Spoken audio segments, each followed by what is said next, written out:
welcome. Let's start this again. It's day 14 of our journey to our own custom game engine. And we are currently working on our editor. You see it in the background.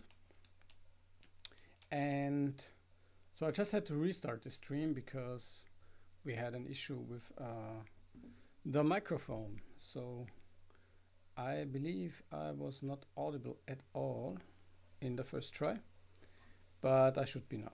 At least I see some sound being shown in the microphone properties here. Okay, so what we're doing today is, and I'll just repeat myself, is work on the game object tree furthermore. So we will refine the right-click drop-down menu so that we're able to actually do some selection on actual menu items. So what we have here is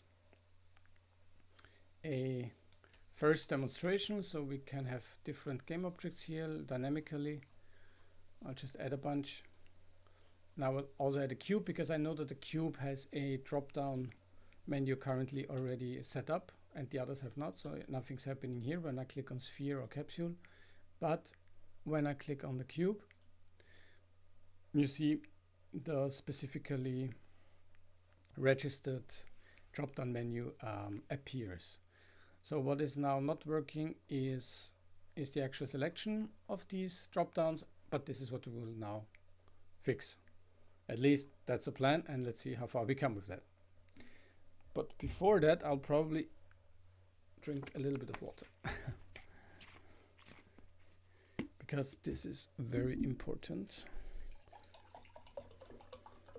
Because game engine development can sometimes be a rather dry job. But it can also be very exciting. It really depends.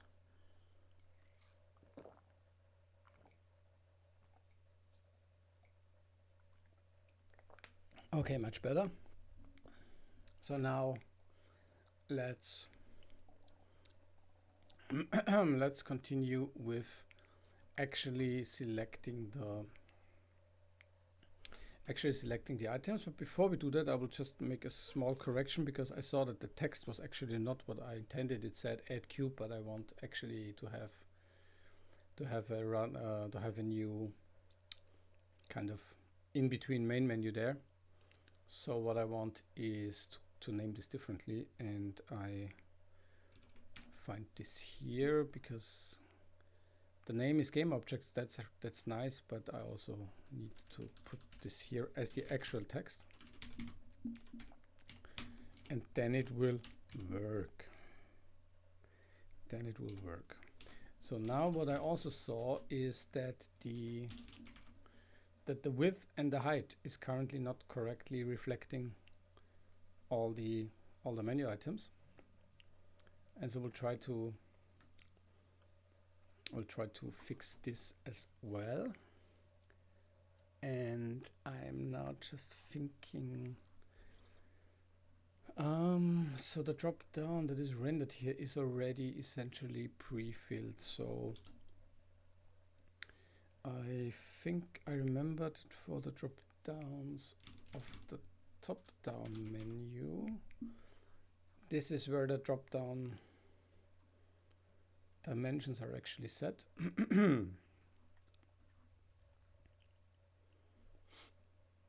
And we are doing this exactly here. Let's just add a nice more telling comment. Measuring the dimension of the drop-down box. Let's call it box. So we now invent the next idiom for this, but I like box now. Currently like box because actually it is a box, right? Yeah, it is. Okay, so what do we have here?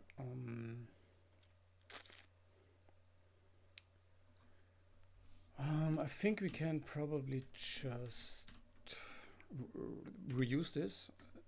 A better name for copy and pasting, but we will not really copy paste it because maybe now is the time to actually refactor it into its own function as our to-do tells us to do anyway.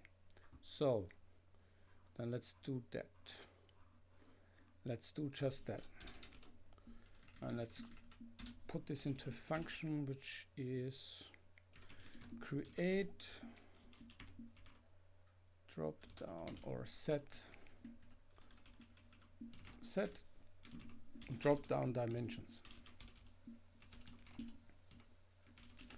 And let's see what we actually need for this. Oops, whatever I did here, it was not good. Here we go. So do we need the menu item? Yeah, we need the menu item. So we want to have a menu item pointer. And I think we actually can even make this const, but yeah, let's try it. And we need, as always, we need the editor state, and we will give it a reference because we can and because it makes sense. Okay, so the editor state holds all our global data, and we need it to see, to look up some kind of general properties, like what is the menu hover margin, stuff like that. So how many margin do we allow for the user to be off of the actual item, but still recognizing and registering it as a hover action, stuff like that. Just simple stuff. Okay. So we are then about to call this from here, because that means we are able to get rid of that and also get rid of our drop down. We don't really need that here. So now let's first do a quick test if we actually did break something.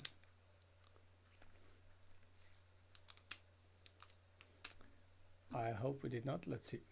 Yeah, okay. I think it's still working as before. Let's just add a few objects. And now let's do the right click. Okay, the right click is also working.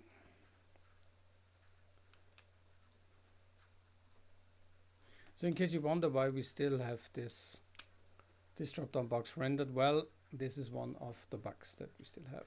So this is just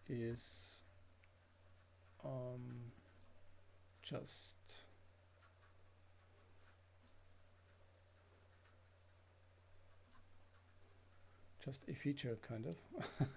No, it's a bug, of course. So I'm just writing a small hello message in the chat. Welcome to day 14 of our custom game engine journey. Working further on our game object tree editor. Okay, good. Yeah, and as you see, each time I press specific keys in the chat, I am doing WASD movement here. So that's kind of funny. So the rain might be too loud.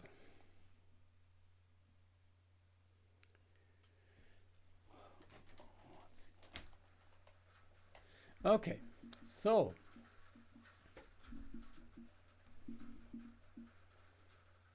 let's continue.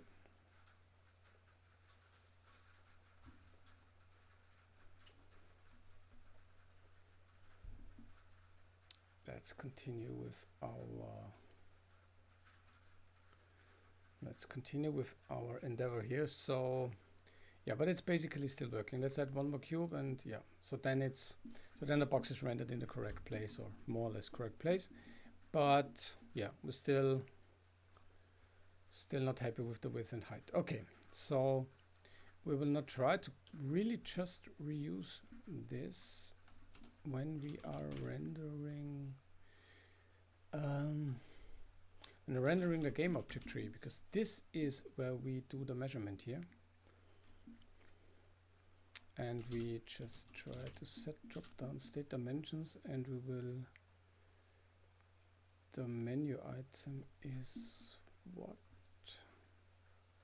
Okay, we don't have, yeah, okay, I see. I think we will change this actually. So we will not do the menu item here, but we will have a bounding box. And in the case of the top-down menu, the bounding box will be delivered and will be provided by the menu item.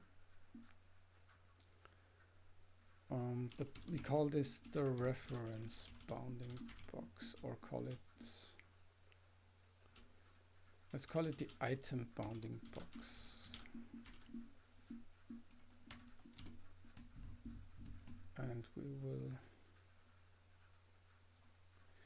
And we want the actual drop-down menu, right?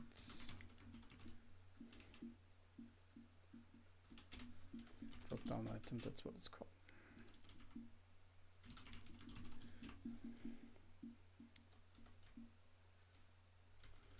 And we will change this to this, so we can easier just delete these pieces and parts. And we just here we will just use the reference bounding box, item bounding box. No, sorry, it was the item bounding box. Bounding box. Bound box is not good. I don't like that. Item bounding box. This is now the item bounding box. This is also the item. No.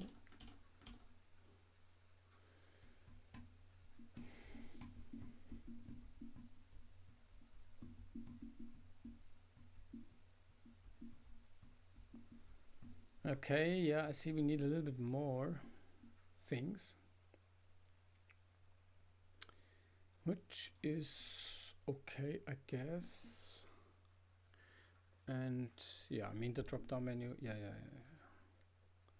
This is just the drop-down menu. That's it. That's fine. We have that. This is the item bounding box. That's also fine.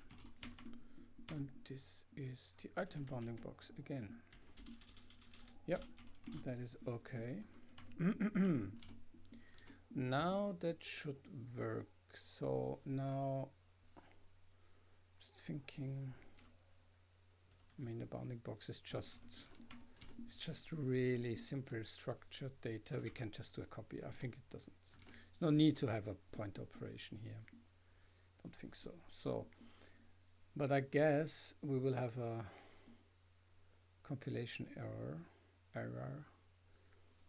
and the reason for that is that these parameters are wrong. So we have the menu item, and we will give it the drop-down menu.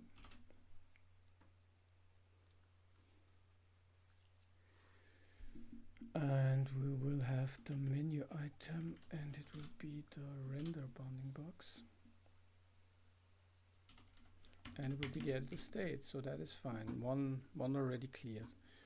So now what we have is actually the Go drop-down menu. We have the Go tree bounding box. I guess so. Yeah, and the editor state. Okay, fine. Let's just keep that for now, just to be sure. And I mean, actually, Go drop-down menu items, editor state, graphics font handle.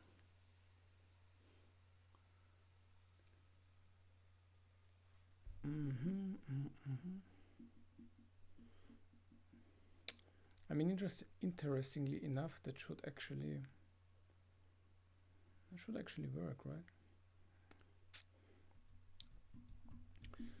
Or let's see. I mean, the width. I'm not sure why the width is so bad. Because actually, even if this is super redundant, let's probably even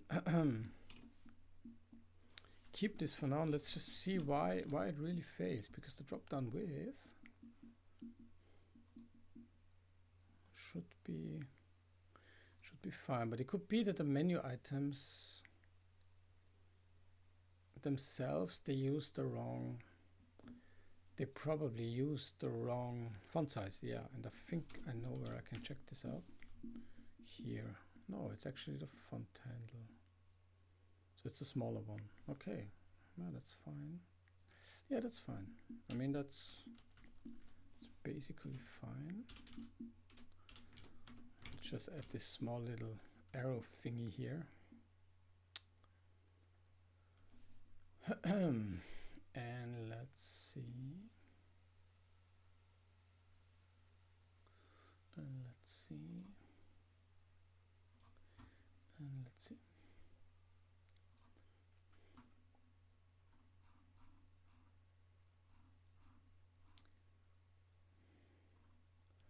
Let's see where we are here.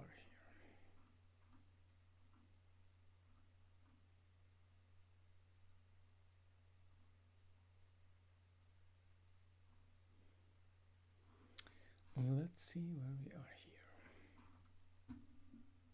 Let's see.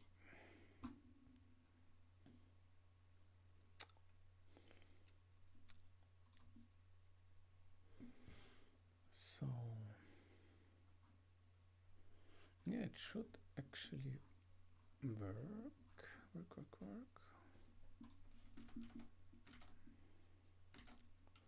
Let's probably put ourselves here. And let's say put ourselves here. And let's do this. Yeah, so now, and the drop down width is 100 because the drop down width. Okay, so, no, here it's already too late. Let's put ourselves here. Okay, it's 94.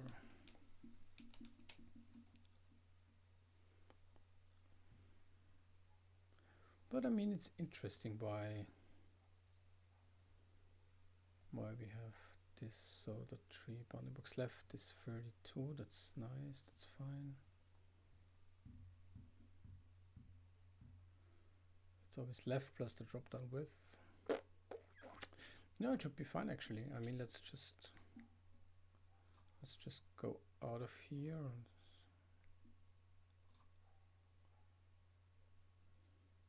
yeah, it's fine. I mean, if it's 94, then it's 94. That's good. But it's far too small, right? I mean, it's far too small. I'll just pull out my screen ruler quickly and I will check how big this actually is. It's a quick measurement and it is okay, because 94 would actually be okay. I'm just wondering why I'm not rendering 94 pixels. Because I'm actually rendering, I think you cannot see it in the stream, but it's 68 pixels only. Okay, so that's an error. So something is really off here in terms of the rendering of this drop-down box. And I have one candidate which I believe does this bad things, which is my splitting function, which I do currently not see. Interesting. So where do we resize our? Where do we resize?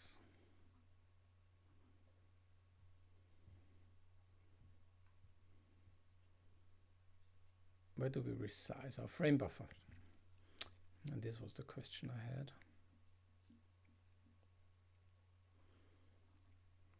So I think there's a fundamental difference. So no, let's fire up RenderDoc and let's see if we actually do already render in the wrong in the wrong place.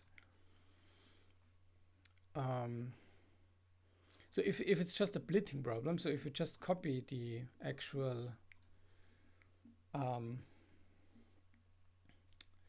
frame buffer in an incorrect way, oh, that was successful. Or if we already render it too small, essentially, because I think it still might be a copying, a splitting issue.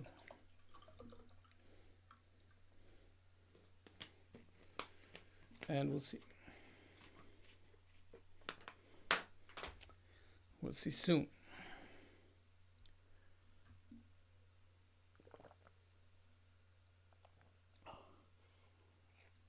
Hello, hello. Welcome. Happy to answer any questions and hope you enjoy. So let's try again to launch the application. Now we have it already launched. Now we can do our cube adding, and now we will try to render this, and now we will try to get the screenshot. Oh no, it died again. No, it did. It died, but it worked. So we have the screenshot. Okay. So I guess it's more here. Exactly. Okay, and I already see that I'm not happy because I can see that the frame buffer is too small. Well, it is a 68 by 68 frame buffer, and that's wrong. And I think I might see the issue. I might see the issue in the render dropdown function. Render dropdown overlays function. Here we go. Let's see. I think I'm generating the frame buffer in a wrong way. So I need to find out where do these 68 pixels actually come from.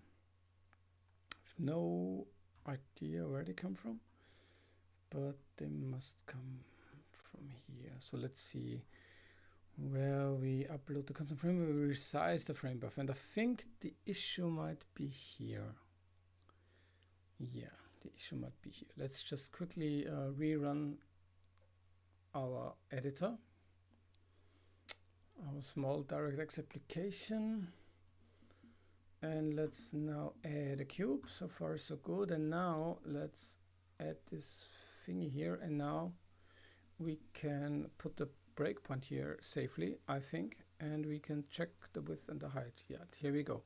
Yeah, and as expected, it is 68 by 68, which is wrong. But the question is now, who calls it with these wrong values here? Yeah, why are we doing that? Why are we doing that? This is the question. So in the stack frame, where do we come from? We come from render dropdown overlays. We give it the editor state. Okay, so we actually calculate this ourselves up here. Yeah, we just initialize it with 0. That's fine. Nothing wrong here, but the problem must be here. So the dropdown width is just not correctly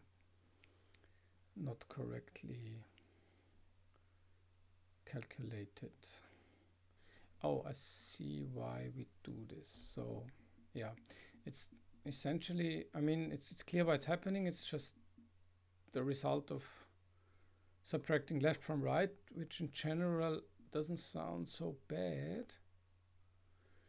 But if, of course, right is 100 and left is 32, 68 is the result. Okay, so far so good, so far so fine. But the question is then, why is right not 132 essentially? That's what I'm not I'm not fully understanding. So if we say game objects recursive and we're creating this, yeah, I mean it is actually it is the left plus the width. So it should be fine. I mean that should totally be fine, right? So the drop-down width is 100. Our render bounding box left is 100. So right is left. Oh, oh, it's a tree bounding box. I think it's just not correct. We need the render bounding box. We need to be referencing our own left side, right? Otherwise that wouldn't make sense. I need the left side here, and probably that's already it. Maybe. I mean, I don't know if the compilation worked. No, it did not. It's C++. That's fine. That's okay. All good.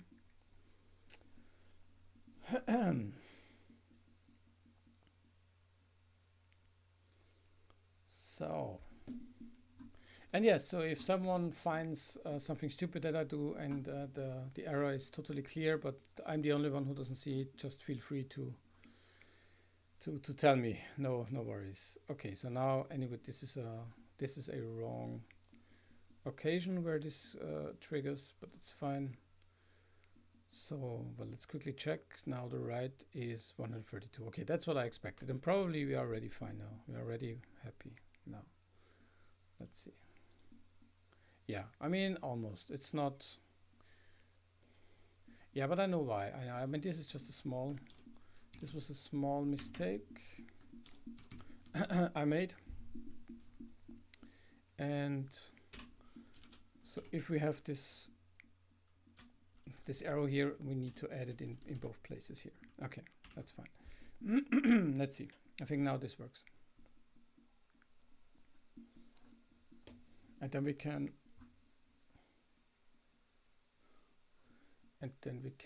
think about sorry. Yeah.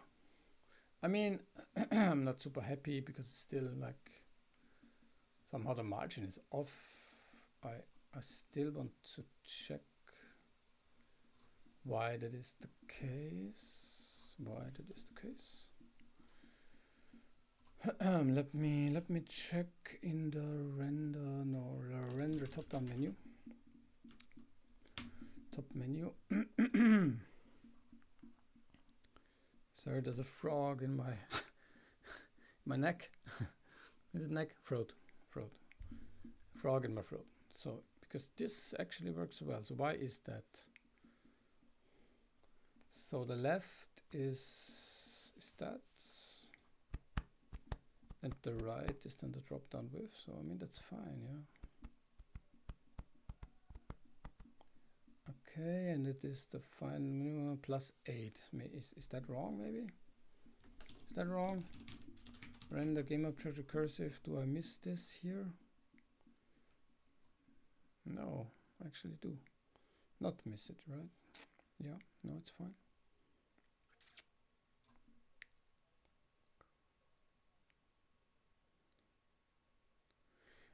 Yeah, let's still see how we do that. Yeah, but this is correct. Yeah, it's the item bounding box left. Is it? No, it's, actually it's... Oh.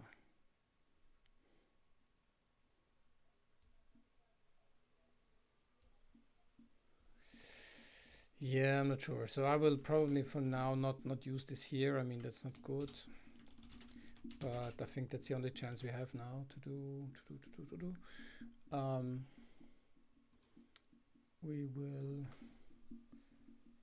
make a really reusable measurement function. Just make some notes. Currently we cannot do this as the way we are handling the drop downs in this game object tree is different than in other spots. Okay, so yeah, this is another case of things being similar but not being the same. So we cannot reuse this function yet, and I just don't want to kind of spend too much time and too long completely refining this measurement function now.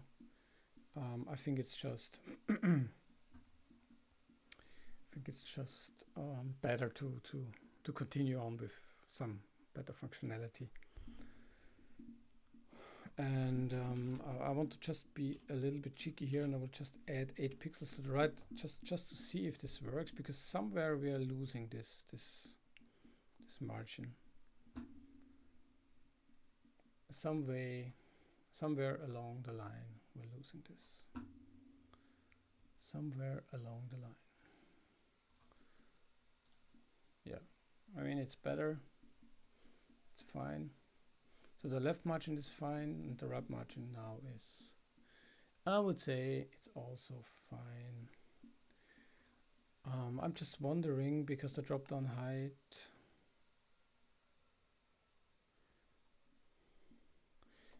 is this the same way we calculate this? No, the drop down height is just the drop down height. Yeah, let's just quickly remove this and see if we only have a very low drop down menu.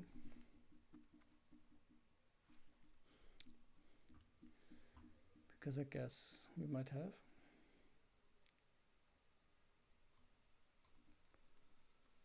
Because I guess, oh, okay. Really? That was a problem.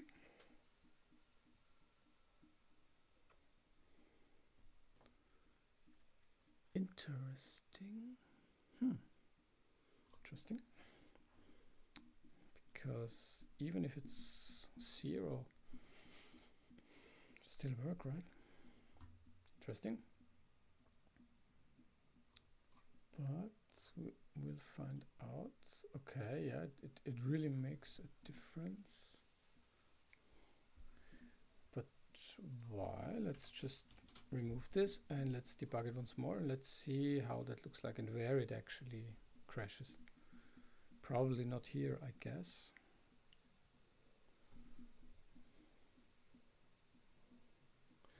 That's fine. Now we have one, and we have the bottom here, and we have a drop down height of 24, which sounds totally reasonable. Yeah, that's fine.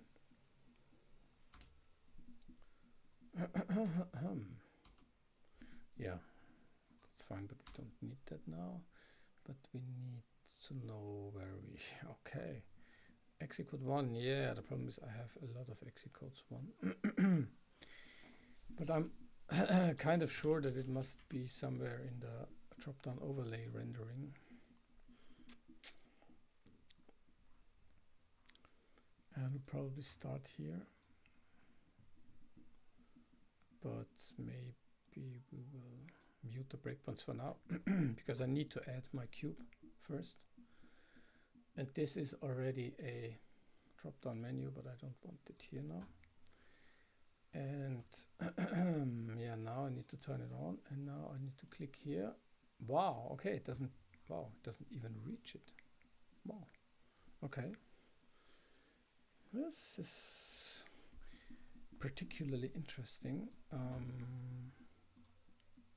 Oh no, okay, but I had still muted it. That was stupid. That was stupid of me, because I'm actually quite sure that we are reaching this here, actually. So let's just add a cube. Let's now add the breakpoint, and here we go already. And yeah, we don't have any actives now. That's fine. So let's just put the breakpoint actually inside this clause here, inside this iteration. And we will now do a right click here.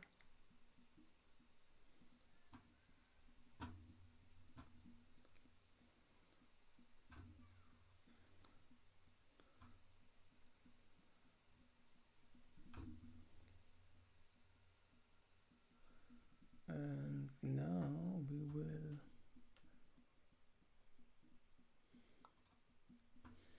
check what is going on. So we have a render bounding box. I suppose, yes, we do have, and we have some kind of useful measurements here, I would argue. Oh, the drop down height. Yeah, the drop down height is now getting negative, and I guess that's a problem. Yeah. Yeah. The drop down height is negative because the bottom is 192 and the top is 200. Okay, yeah, that's interesting. That's just completely wrong. Yeah, that should not be that should not be the case. Yeah, but I see. I think I know where it comes from. But I have to be in the right window. Render game objects. And if we are here in our game object, we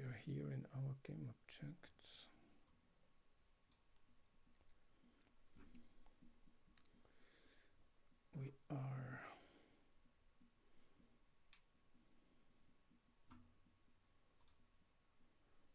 yeah, it's probably negative or something here.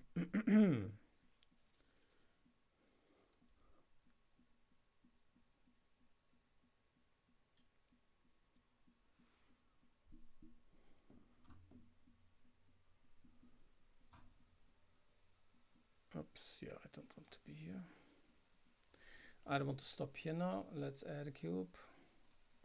And here we go. Let's see. So the drop down height is 24. That's nice. So the bottom is 168.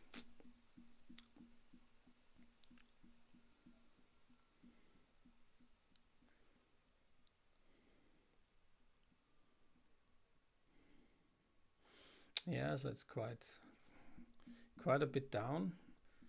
And I'm just wondering if I'm actually kind of doing this right. If I'm really doing this. If I'm really doing this right here. Check this.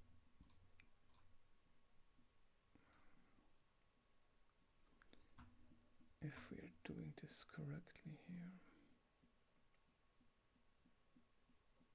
Let's put this back here. Because maybe the measurement is not correct anywhere. Let's see. So this is 100, but if the drop down height is 100, I mean, this just makes it even. So, but the problem is probably that the top is. Yeah, the top is 200 and the bottom.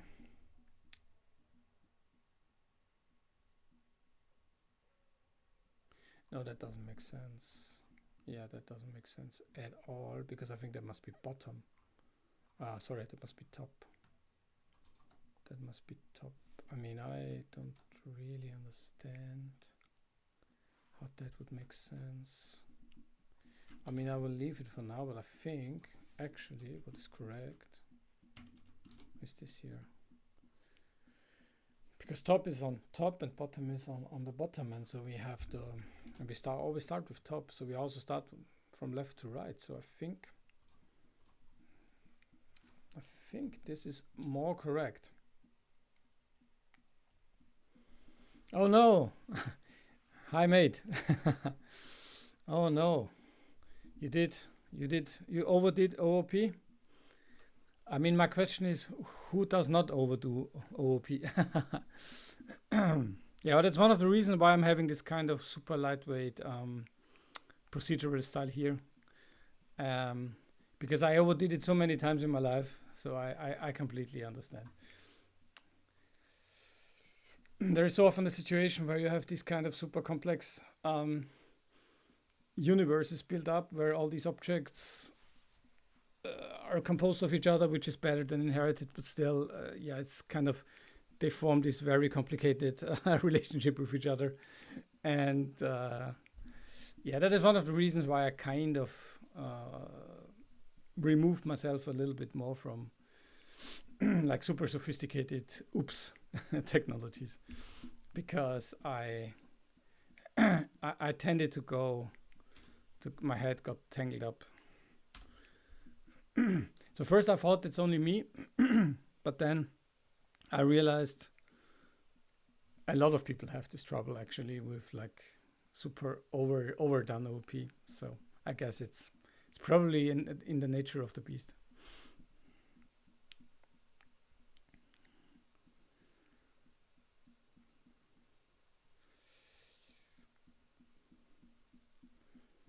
Yeah.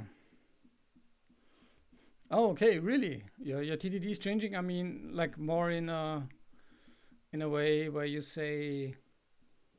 I mean, let me guess. So I think it's either two ways. Either you are not so fond of it anymore, and you see that probably it doesn't pay off with probably the amount of work it is, or you even fell more in love with it, and you think it's even you're only doing TDD and you're not writing a program anymore. Probably it's just TDD.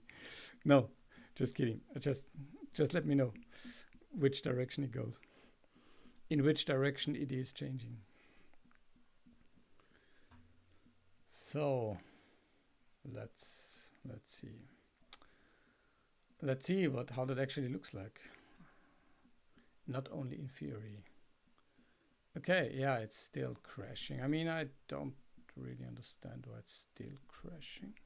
Why would it still crash?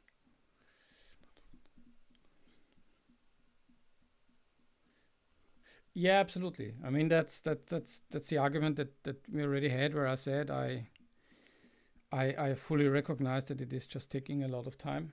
On the other hand, if you consider it to actually be part of the overall productive code, yeah, I mean, still the question: is it worth it, right?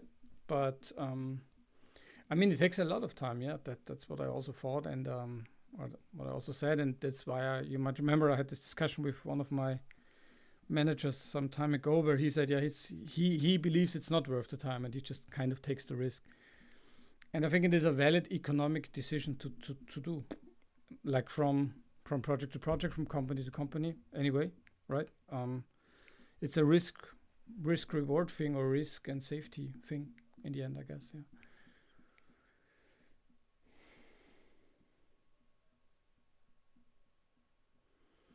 Yeah, yeah, yeah. I think this is a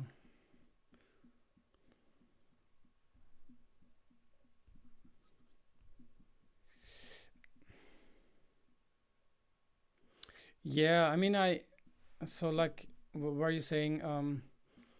Forcing my code to be designed in a way where it is testable rather than a nice API.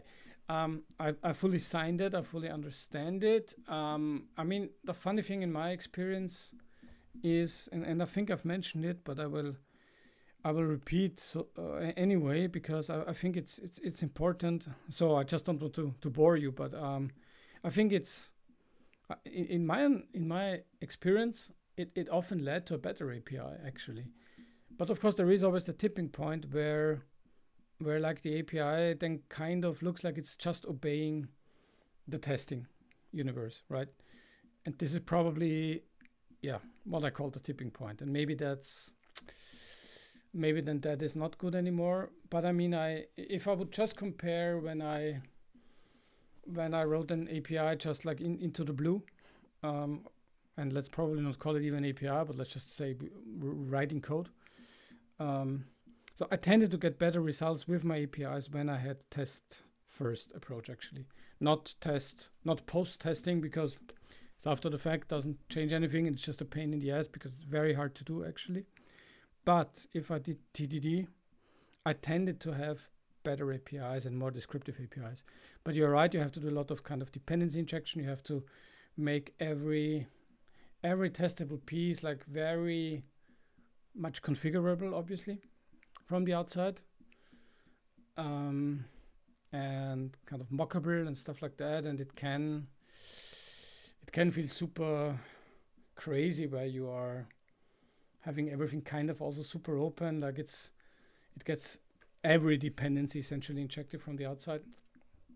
But I would say in general, I think normally this is not so bad, even for the like actual runtime code. But it's tedious and it takes time. Yes, absolutely.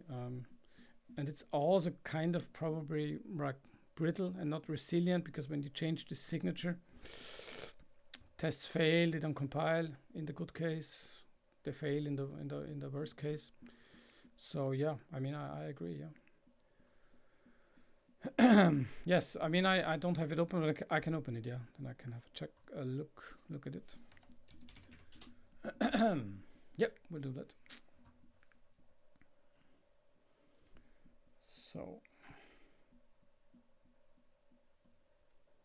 So I have it open, and I also see. Yeah, okay, I got it.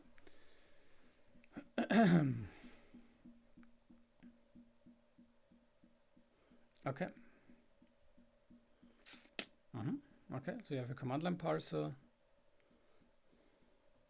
Okay, so far.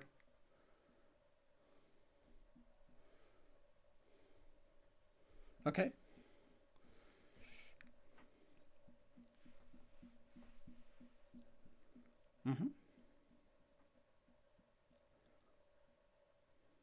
Yeah.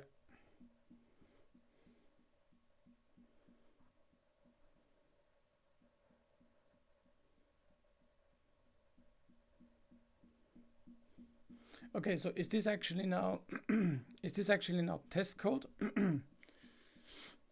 Or is this kind what I would call production code?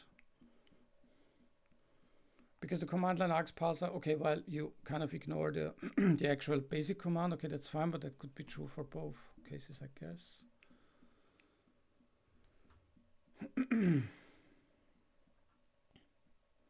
Because on first sight, I would think kind of looks okayish, but maybe there's more to come.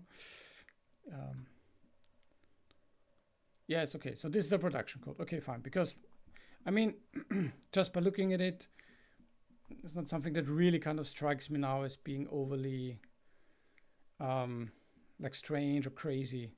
But obviously, I do not know very well your problem domain, and maybe it's already an overkill for what it actually does. I mean, I can read what it does, but it's probably part of a bigger picture for sure. So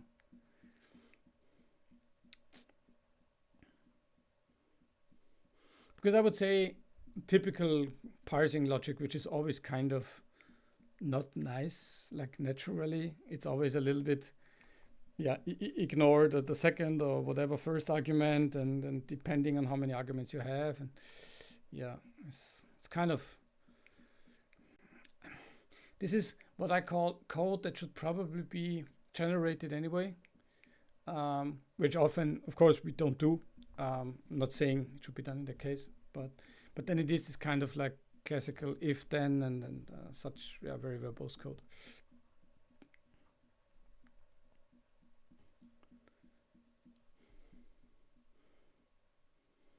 Okay, and is this kind of like a script for your test then, the second? Yeah. Yeah, okay, I see. Okay, so this was just like an example for how you would, for example, handle the add command, right? Okay.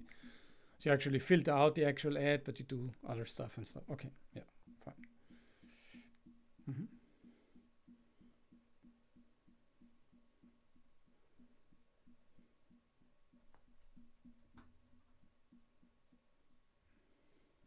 Yeah, okay, I see. Okay. Okay, so this is a system where you can create kind of like name timers and okay. Okay. Okay, so far so good. Okay. Yeah, looks like a command language essentially. Yeah, right. Yeah, it's like a batch language in a old host computer. Yeah, makes sense. Okay.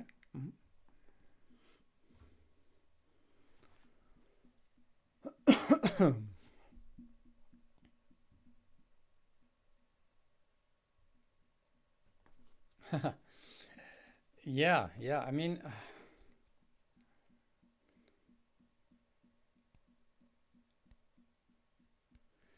Yeah, but to kind of to quote yourself, and I'm not now here to be the advocate of TDD or against it, because I'm kind of anyway I'm neutral, and I think it's just like trying to use the right tool in the right amount and in the right like um, with the right intensity, so to say, uh, in the right place, and also keeping, of course, your personal time, budget, money, whatever. Like these are also parameters, right? It's just not only technical parameters. But anyway, what I wanted to say is, but now that you have made this investment, I I don't need to tell you, but if you would not have done it with TDD or with tests at all, probably, yeah, you would not have now the insurance policy for doing refactoring stuff like that, right? I think um, so. And to be honest, I really stand by my word that I think if you are taking testing seriously, I think you need to kind of do TDD most of the time, like really doing it first, because afterwards it's really. I would, if the world would only be black and white, I would kind of say, after the fact, you're not able to write good tests anymore. If there is a code base that has a specific size. I mean, if it's just 10 lines, okay, yeah, you can just say, oh, I forgot to write the test and I can write it. But if it's 20,000 lines, I think you're kind of lost. Unless your code has been written to be super testable, which it tends not to be in my experience, but maybe I'm just not good enough to kind of write these kind of codes.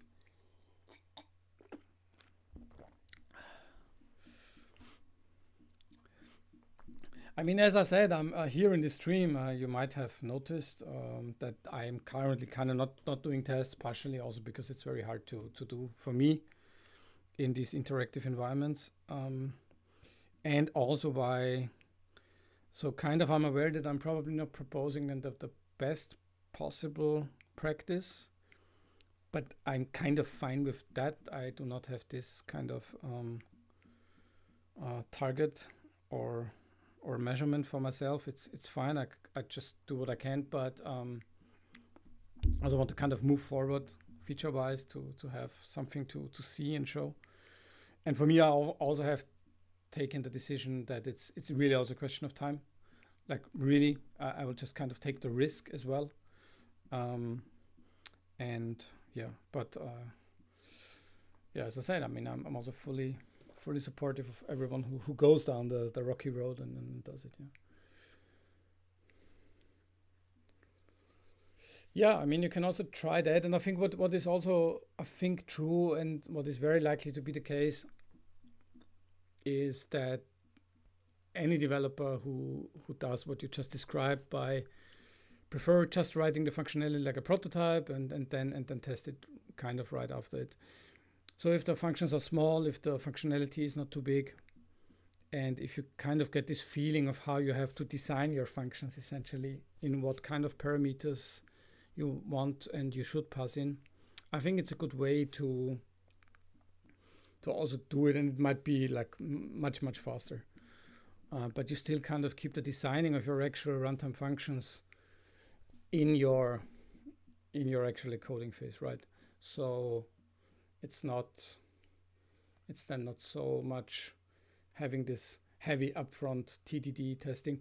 I mean, the problem with super heavy religious TDD sometimes I have is like, yeah, it's just yeah, you're not even starting to write the program, right? And it's yeah, but everything. I think if you're taking it too seriously and you kind of make it dogmatic, I think a lot of things in life are a problem with that, and testing just as much, I guess.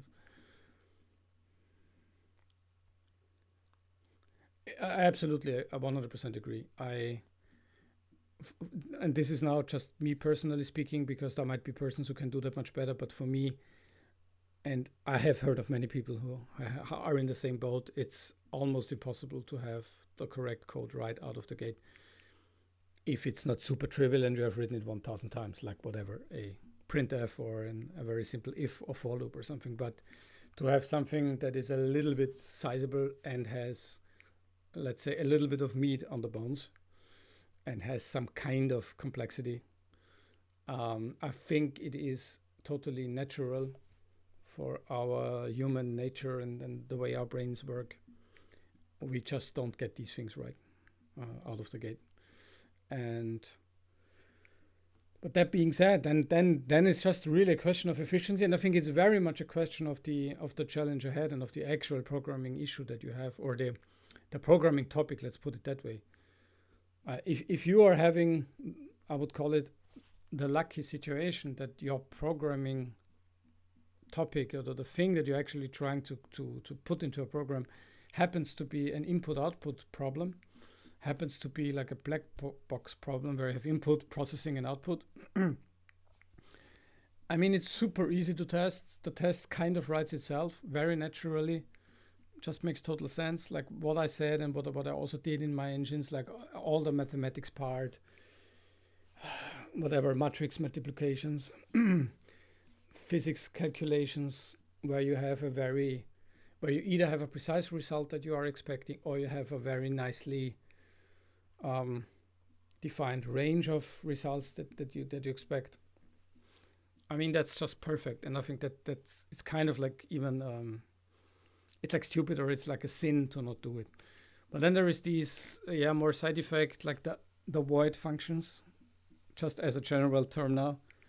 Those functions that are not operating in the processing black box pattern, and then things can get kind of infinitely complex, because then it depends. Of course, you might then argue, but then I just need to do a refactoring because a void function is maybe anyway bad, and it's not a good style. I would not agree to that, but to a certain degree, I would. But but then it kind of gets anyway much more complicated, and then I think it's just down to the decision making. Okay, I mean, in the end, you want to program the functions, right? And I mean, it's probably the first priority. The second priority is that you will also be able to refactor it, but I would call it the second priority. But the first thing is it runs well, it runs in its specification, it doesn't perform super bad, it doesn't leak, something like that. Okay, so you have to make sure it does this, and how you do it, I think it's just down to you as a developer and as a team, and how good you are at testing. And if testing is the way to fix this in the best way, well, then it's clear. But if it's not, for whatever reason, maybe you just do manual testing, whatever. Like trying it out. And because there's one thing also, especially with this interactive programs like games. The human brain actually is a wonderful pattern recognizer, right? I mean, we see and we feel things very intuitively, and sometimes I just start up my game or I start up my editor, and I just move the mouse, and in the first 5 seconds I see, okay, I broke something, there is a lag, there is something wrong, which I can write down then, and I can kind of tackle. So it's also valuable. I would not just completely not do that, but but then there's another problem that I'm the actual developer of my own thing, and you kind of get blind to certain issues anyway. So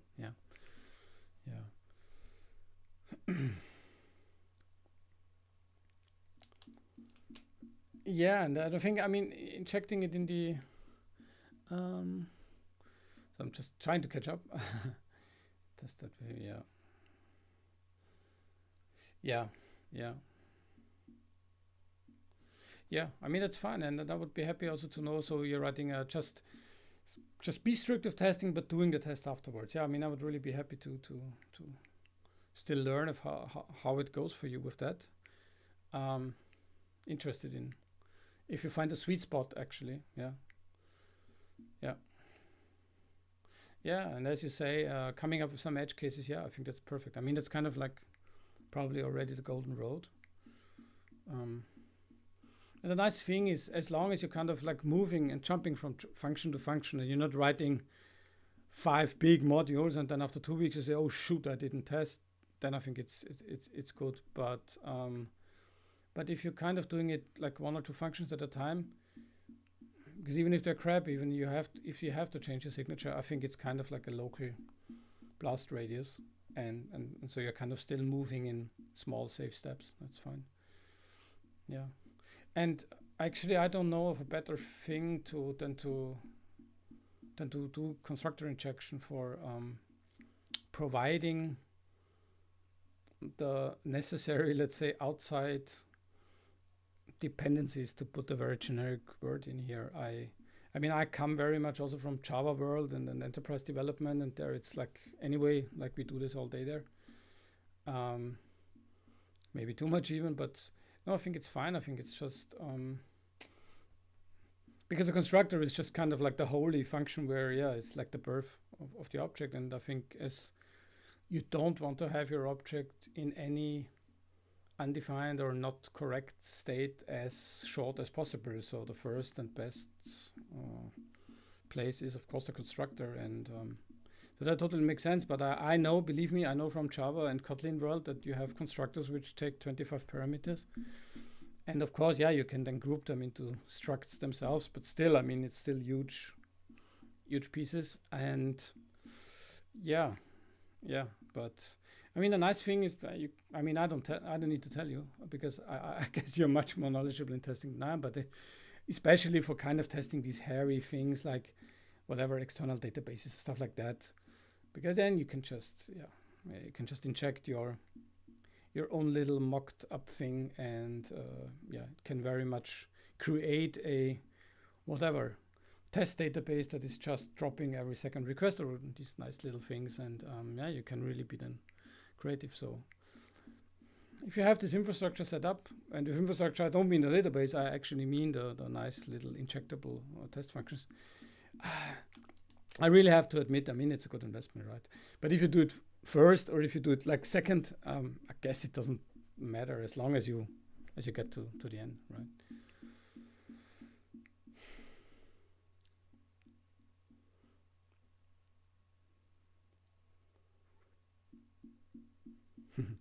Yeah, I mean, what I did find kind of useful is also, especially for networking, right?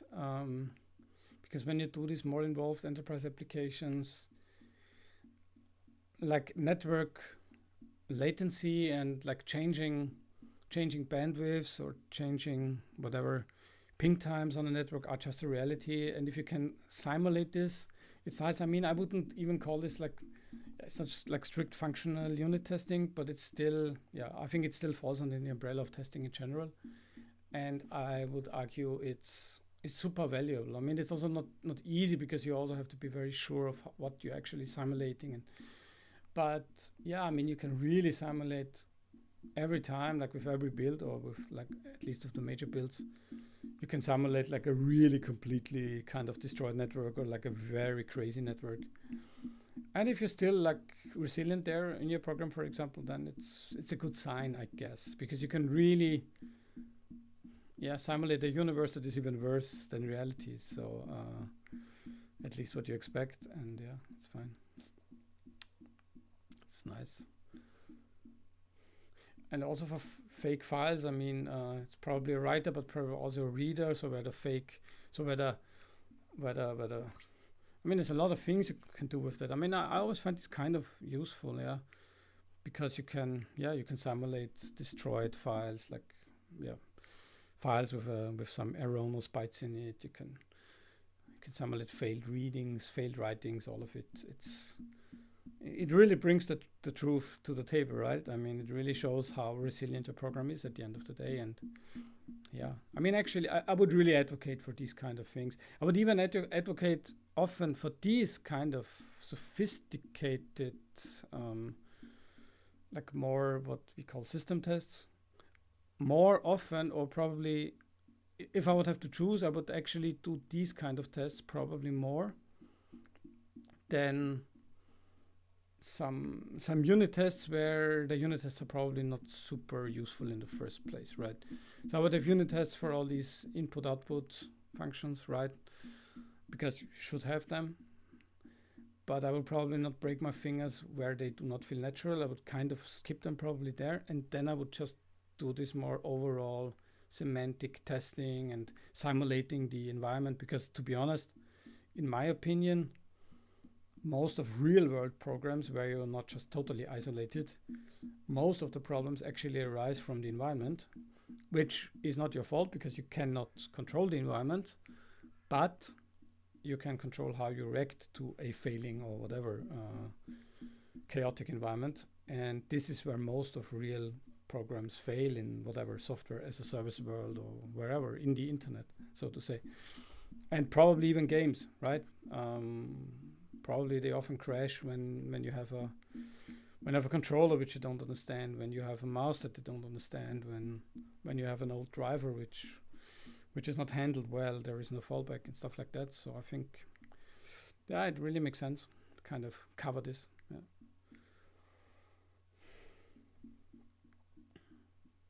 Yeah, okay, I see.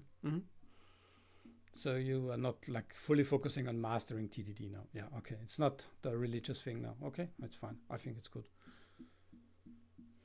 Exactly. Yeah, and anyway, as we also said in one of our last discussions, I think it's always a result, and you learn something for sure, right? Even if you now found out, okay, yeah, it's not probably not worth it now, but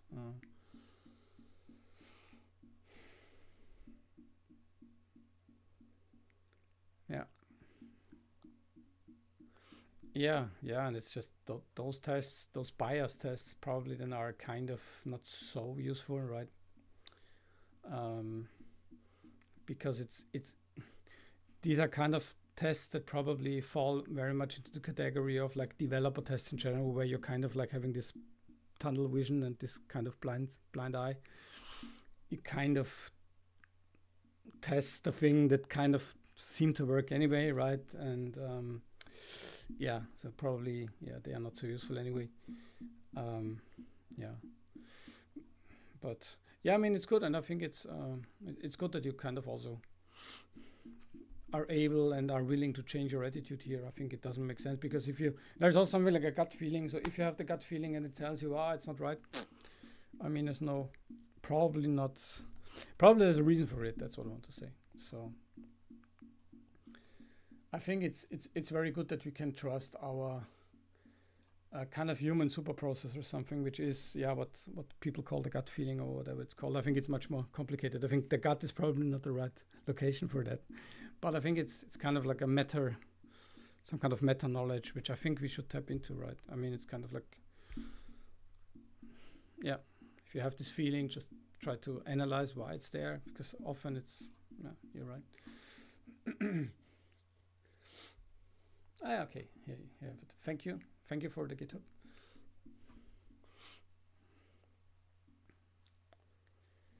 Cool. Okay, and here I see the tests. Okay, let's look at the parser tests maybe. Okay, yeah.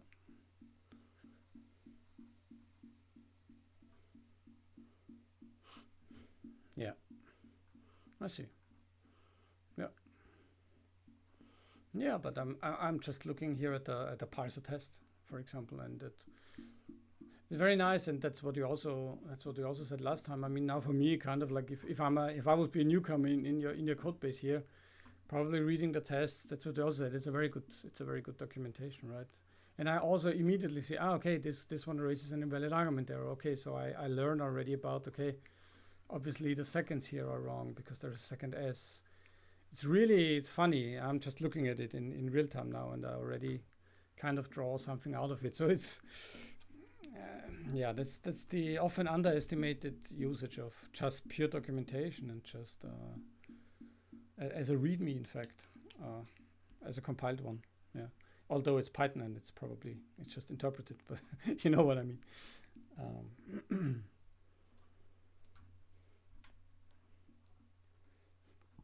Yeah, the same for the generator tests. I mean, they are a little bit more involved. They're more complicated, but yeah, that's nice.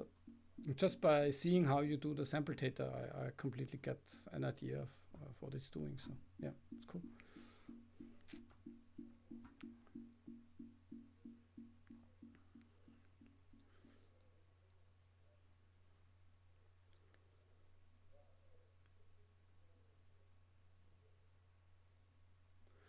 Yeah, it's interesting. I mean, this is kind of an, yeah, I mean, yeah, you mentioned it before that you kind of ended up at the worse API than you think you would have gotten otherwise. It's interesting because I would not have made this experience for myself, but I really have to say I'm not an I'm not a testing guy really. So I tend to kind of, it sounds super, but I kind of tend to forget it. I just start coding and then it's kind of too late already. I like, especially with my hobby projects, because like professionally anyway, you're forced to do it anyway. You don't forget it there, but like when I do this kind of free time projects, I I feel free, unchained, and I often don't do it. No, it's fine. I mean, it's like, and then thank you for sharing it. I sure I'm happy to check in regularly, so I can follow your journey as well. It's nice. There's always a lot of things to learn from seeing other people do stuff.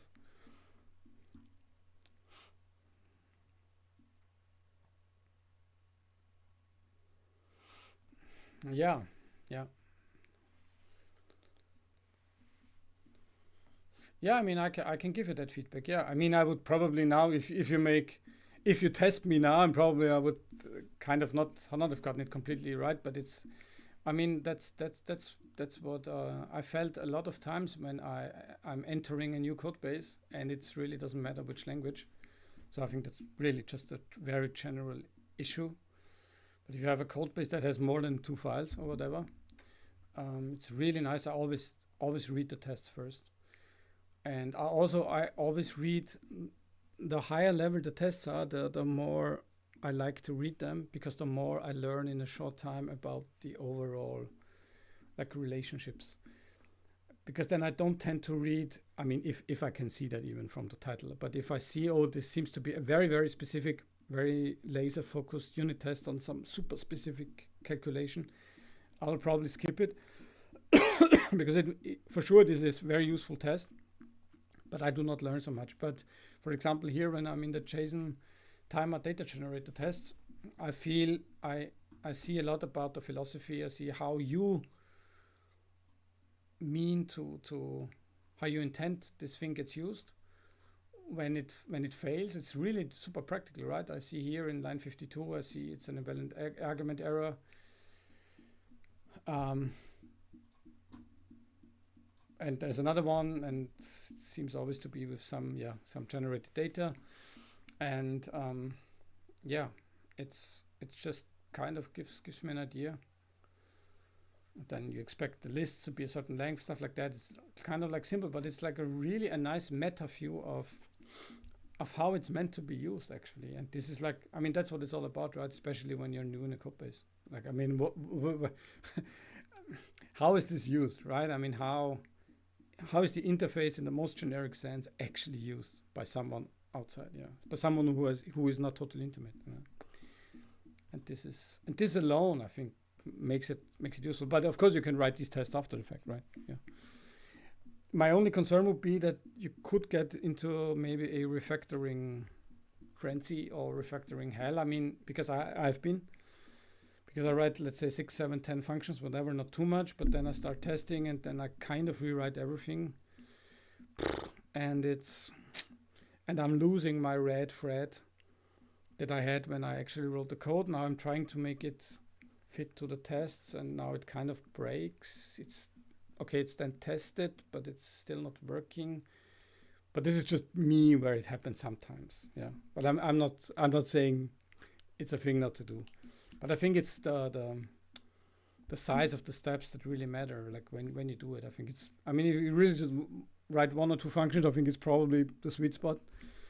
But if it's maybe 10 or 20 functions that are intertwined already, I mean, because then it could be hard to untangle them, right? So if you find during testing, hey, that's actually wrong, the signatures are wrong, and that's where things get ugly then.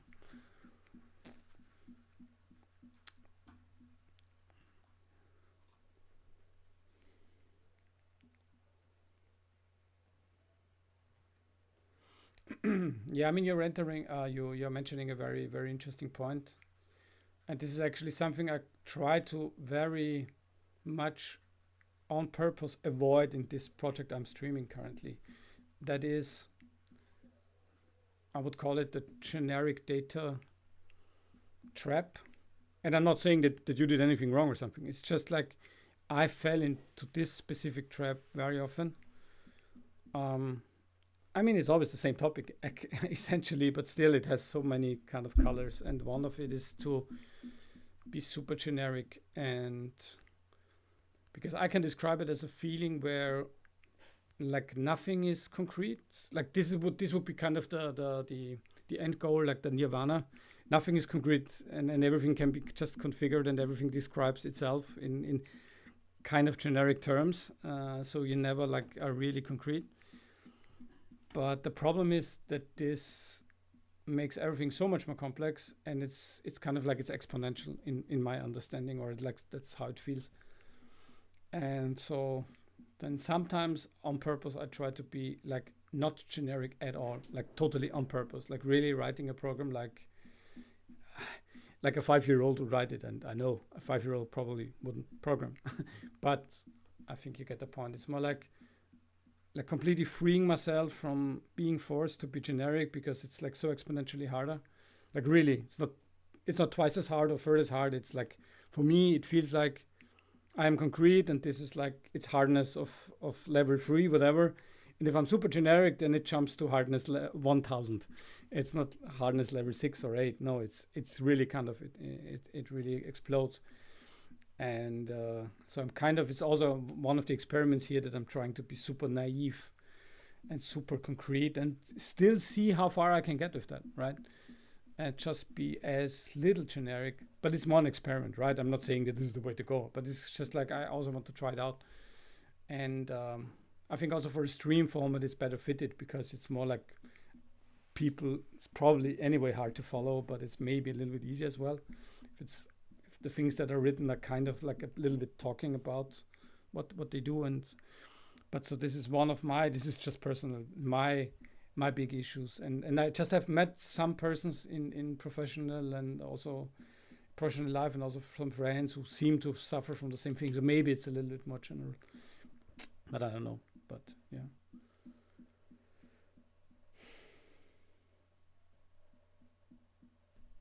Yeah, exactly. And I think this is what you say. So you're right. You're saying you have to design the data interaction without exposing specifics, but at the same time you need specifics.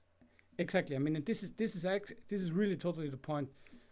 It's exactly this border, because at some point in your program, otherwise it's useless essentially. If it's just kind of generic, and it's just nothing does nothing, and potentially does this or that, but it doesn't really do it, and everything is just an interface essentially. Nothing is really concrete, and everything is bound late and never really.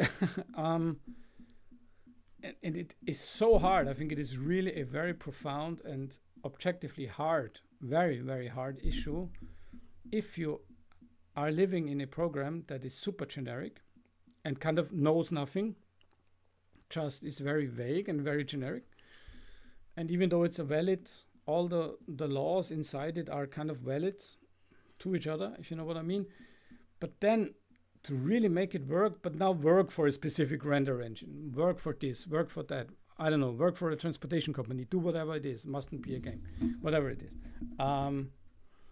Then this is super hard to then nail this transition, to then how to actually like enter the concreteness into this universe, to say it in a poetic way. I think this is super hard. And I tend to think it's hard for people in general to get this right. And there are some examples of where this works, yeah, sure. But yeah, it needs a lot of mastery. And I found that my programs are more successful, more readable, also perform better, because more abstract code tends to be more code, right? More layers. More layers is more function calls. And then it depends on your type of program, but all this can add up. And if there is some tight loops, and you don't just access some data very directly, but it's going through 7 layers of decision making and indirection, because there is this like generic framework, and the concreteness is not really there. And the problem is you also don't never see it in your code, right? Because it's only factories this, manages this, controllers this, but not you never read a verb, you never read a noun where I say, oh, okay, yeah, that's a renderer now, but it's just super hidden. Also, the code is just very much moving stuff in and out of lists, probably. Generic parameters that don't say anything, and even if you debug it, they are not concrete still. So, yeah, I think it's kind of credo is to, and it sounds counterintuitive, I know, but to keep kind of the abstraction actually as low as possible. And I know this is really just probably exact opposite of how you would learn it. Yeah, but so in a way, yes, make things abstract. Sure, I mean, of course. On the other hand, maybe not. um, yeah, not so much. So, but essentially for me, this is kind of the core of programming, or like the core of what makes programming difficult, right? To have these kind of the right abstractions, the right level of abstraction, to have the right amount of concreteness. I think if someone would ask me, okay, what is the actual crux about programming and why is it hard, or why do you like to do it, or what is the challenge, I think that would be the one sentence. I would say, well, you have a given problem, and let's say it's not a super trivial problem, just add two numbers. Okay, well, okay, then that's it. But if it's a non-trivial program, if it's a non-trivial problem, to find this right level of abstraction versus concreteness, I think that's probably it. Even I would say, I think that's kind of standing above everything essentially. Yeah, yeah. The defeat message. Oh no, what is the defeat message? I need to check.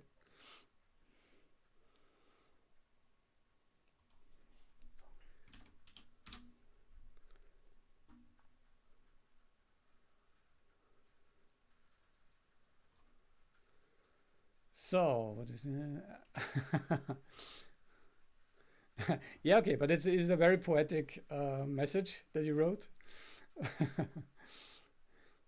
And it's funny because I mean, I'm not so poetic in my explanations why I do things, but your title of the commit, if I may read it out loud, updated a bunch of things, dot dot dot. That's that's very much my style as well. um, okay, and it was good.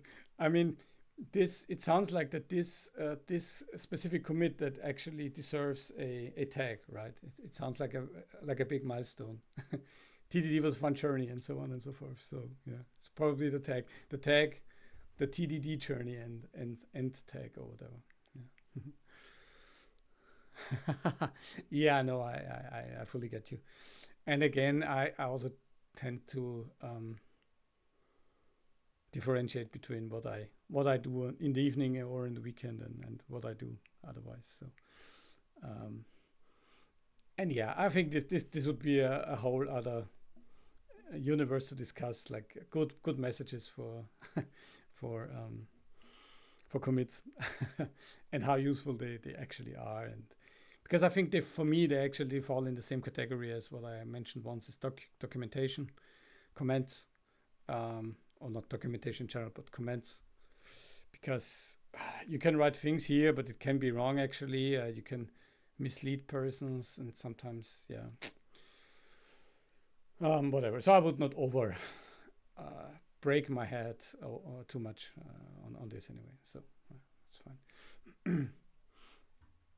And again, there is no defeat. It's just a result, and it's good. I mean, you spend some time, hopefully not too much, for yourself. You have a result. You don't like TDD as much as you thought. It doesn't pay off as much.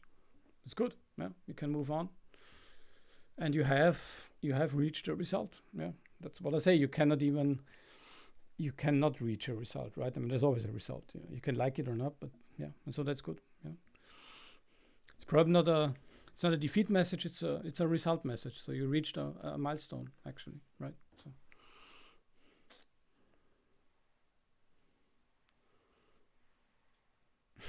Yeah, now you have the challenge that you have to be very disciplined. That after you wrote the code of the first function, you just don't write the second function, which of course you want to do. I bet I bet $100 that you would like to do that then in that moment, but then you have to not do that and you have to write the test.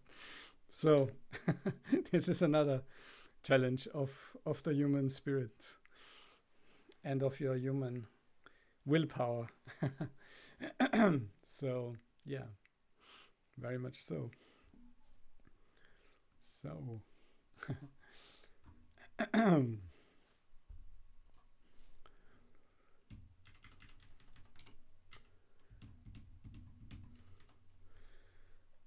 so in the meantime, I will also try to debug my little thingy here because I am not fully sure why it does not work the way I want it to work.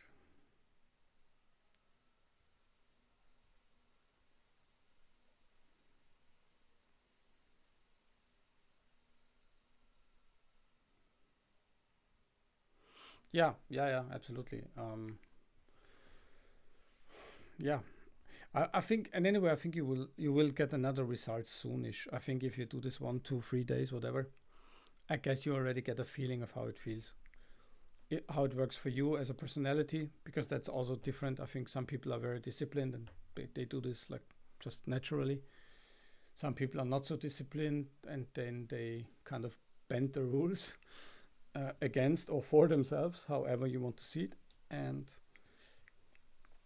I think very quickly you will know if this works for you or not. And you can then fine tune and yeah, just write the functions in a different way and stuff like that. I guess that's totally fine, right? So okay, months already. Okay, yeah. I mean, to be honest, it's like there are a lot of areas where it just takes time, right? I mean, also, yeah.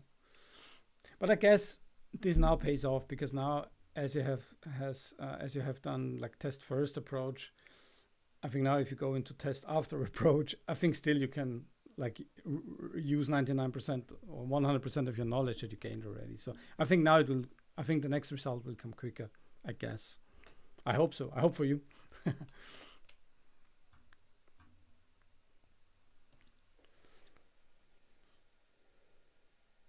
Yeah, absolutely. I think testing side effects is kind of really like black art. I mean, it's really hard um,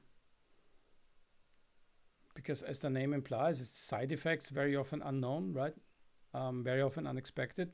Some of them are expected. Okay, that's kind of the easy ones because they are what I would call pseudo input output. But like a very arguably horrible function in its own right that just is a void function and just does five different things, and probably four of them are communication with external systems in one way or the other. I mean, that's kind of the nightmare test, right? I mean, how on earth do you write a test for that? And of course, it's possible, right? But it's wow, this is where the fun really begins. This is where either mocking begins or where you have a super sophisticated whatever Docker setup with all kinds of simulated external environmental subsystems, which sounds nice in the beginning, but is very complicated in itself, obviously, to have it really reproducible and not have any race conditions there and stuff like that. I mean, in the end, I also tend to say, and I've mentioned it, I think it's also really an economic question. Like, I mean, as it also costs money because every company probably would like to have 100% more employees if they could afford it, because then they could work more, it's maybe more fun and whatever. But you can only maybe afford 10 employees at that point in time, and maybe you would like to write 1 million tests, but you can afford to write 1,000, right? So you probably do it in the spots where it's the most critically that you think. Yeah, that's kind of then the challenge of which companies are actually successful and which programmers are successful, right? I mean, that's I mean, in the end, we are all economic beings, right? In the most generic sense, we have limited lifespans. We have the need to get some income. If you are individuals or if you are companies, it's the same. So, like every minute spent somewhere is not spent anywhere else. So it's nothing special. I mean, like, should I write commands? Should I write tests? Should I write better readable code? Probably yes, but then how much longer does it take me? And I write super nice code, but actually I'm too late on the market, then I'm still dead. So what is better? The answer is not so easy, to be honest. Yeah, and I just have seen very often in technological life, and probably also non, but more technological, that's where I'm more at home, that products that are actually kind of quick and dirty, actually, like they came on the market and then they still dominate the market, although they're still not really clean or something. So I think that's kind of like a interesting observation, that not often the best and cleanest product, and I'm not speaking only of software, kind of still works. So there is also value to speed, and there is value to like being very reactive in what you do. Yeah. So, and yeah, the spike test refactor. Okay. Oh yeah. STR with string. That's probably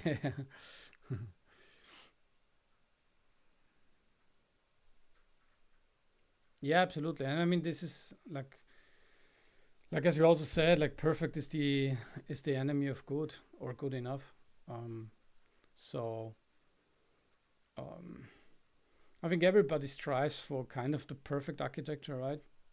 While still being quick. But I think all of us reached a point of recognizing that this is not possible, right?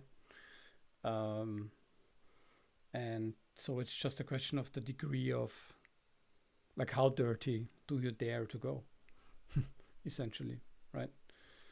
And I mean, we all know that Windows has, I don't know, what is the story? I don't know, 100,000 bugs or whatever. Yeah. I mean, still, it kind of works, right? I mean, yeah, it could work probably much better, but I also guess Linux has thousands of bugs, I guess, like the known ones, for sure. I mean, I don't know, maybe not. Okay, but then that's probably the exception. But like any code has issues, and any product, also if it's like whatever, a built product, it's not just software, it's also if it's hardware, there will always be problems. And I think there's so many examples in history where the not best product just dominates the market anyway. And I think there's really more than one example, right? So, and I think speed and being on the market and being present, being able to turn around quickly, I think has so much value that, yeah, it's kind of hard to estimate. I think it's hard to calculate, right, down to the last penny. Yeah, where is the crossover point or something? I think it's not even possible, actually. But to be honest, my philosophy is more like being quick and good enough than being perfect, right? Because perfect is kind of like, if you take it philosophically, perfect would be infinitely expensive, probably, right? Because perfection is kind of never reached anyway. So what's the point then? If it's good enough, I mean, it must be good enough, because if it's not good enough, well, I think you cannot have success anyway, right? If my game's not good enough, nobody will want to play, right? Nobody will then tell it other people, but it must not, or it's not necessary to be perfect, for sure, right? So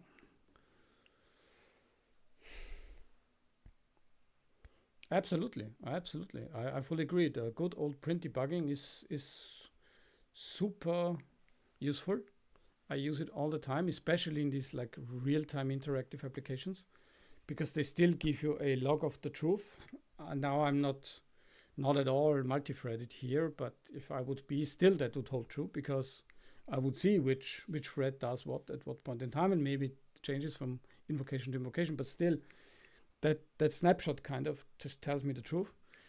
I think the only danger is that if you overdo it and if you don't kind of turn off like older logs, you have too much noise probably then. So you wouldn't see, what do you say, you don't see the wood among the trees or something. But other than that, yeah, I mean, that's a perfect example of a thing that is probably very much frowned upon. And in a lot of code reviews, I would probably get it thrown back by people that would then tell me, hey, but you did not use the logging framework. You use printf. How dare you? And I would say, yeah, but the printf is always there, right? And I just don't care now for the ultimate performance here and so on and so forth. And yeah, that's a good example, I think. But for sure, you could make it better. You could probably make it more perfect. But yeah, we just write a printf or a std cout and that's it. Yeah, found the bug, even delete it afterwards, or just comment it and just keep it for next time. Yeah, it's good. Yeah, exactly. Assertions are super cool. Yes, I think we discussed them, but they are super useful. Yeah, and I think they also have a very good name. Like really, yeah, this assertion that you assert that this should be true, and if this is not true, then probably just kick yourself out of the program immediately and don't do any more harm or something. Yeah, it's super good. It's like this. What do you call this minefield? And if you hit one of these mines, yeah, maybe write a last little nice logging message somewhere reliable, and just bail out, and or do something useful. That's also fine, right? I mean, retry or whatever. But yeah, assertions are super cool, and I think these are these kind of what I call these low level. No, not low level. Low level is the wrong name, but like low cost, built in, super unspectacular features of the language, essentially, that very much are frowned upon often. Yeah, like a go-to in the right spot can save you from a Stack Overflow and so on. I mean, should you architect your whole program around go-tos? No, of course not. But I'm mentioning it because it's probably the most single command in computer history that everybody knows, even non-programmers, that you should not use them, right? So, but still, yeah, those stupid little things can have purpose, and yeah, and for me it goes really more in the direction of not every program must be super abstract and kind of solve every possible problem of the universe. I'm exaggerating, of course, but sometimes I did these programs too, for sure, and sometimes they just lead to nothing because you just never make the road back to concreteness.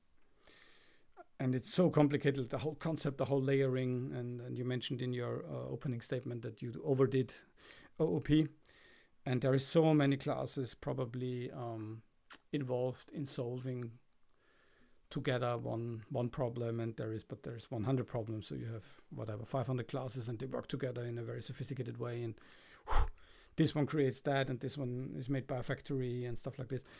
And it's just like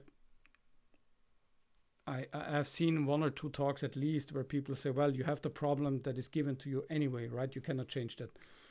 I want to render a character, for example, and it has to be animated. So I mean, that's a problem that I have. That's a challenge that I have. I cannot diminish it. I cannot make it smaller. This is what I need to do. Now let's try to formulate a program that is literally as small as possible that still solves this problem. But if I create this kind of very intricate structure of objects and classes, and so like runtime and templating and whatever, and some like the classes are the templates and the objects then live and then they create each other and they die and they have life cycles, very complicated ones, and they call each other back. Then you create an additional set of problems that is not actually not really related to your original issue, right? But you thought you need this kind of machinery to solve your original problem, and very often I think this thought is wrong. Very often it's wrong, because I think if you need this kind of machinery, very often it just feels like you don't understand the actual problem. And I'm also very much speaking of myself, so you're working around it and you think, yeah, well, I could probably need a manager of this, a controller of that, a factory of this, and they will work together, but you're kind of like moving around the actual point. Whereas very concrete code where you write 5 super expressive lines of procedural code where you load the model, you animate it like this, and you blend it together. I mean, that's where the meat is. I mean, you have to do the math here, but that's actually what it's all about. Like load it into memory, connect the bones to to the vertices, blend the animations, and that's it. But I've seen systems where this whole topic was handled by 25 classes, of course, right? So, but maybe it could be one file. Why not? And so, yeah, it depends.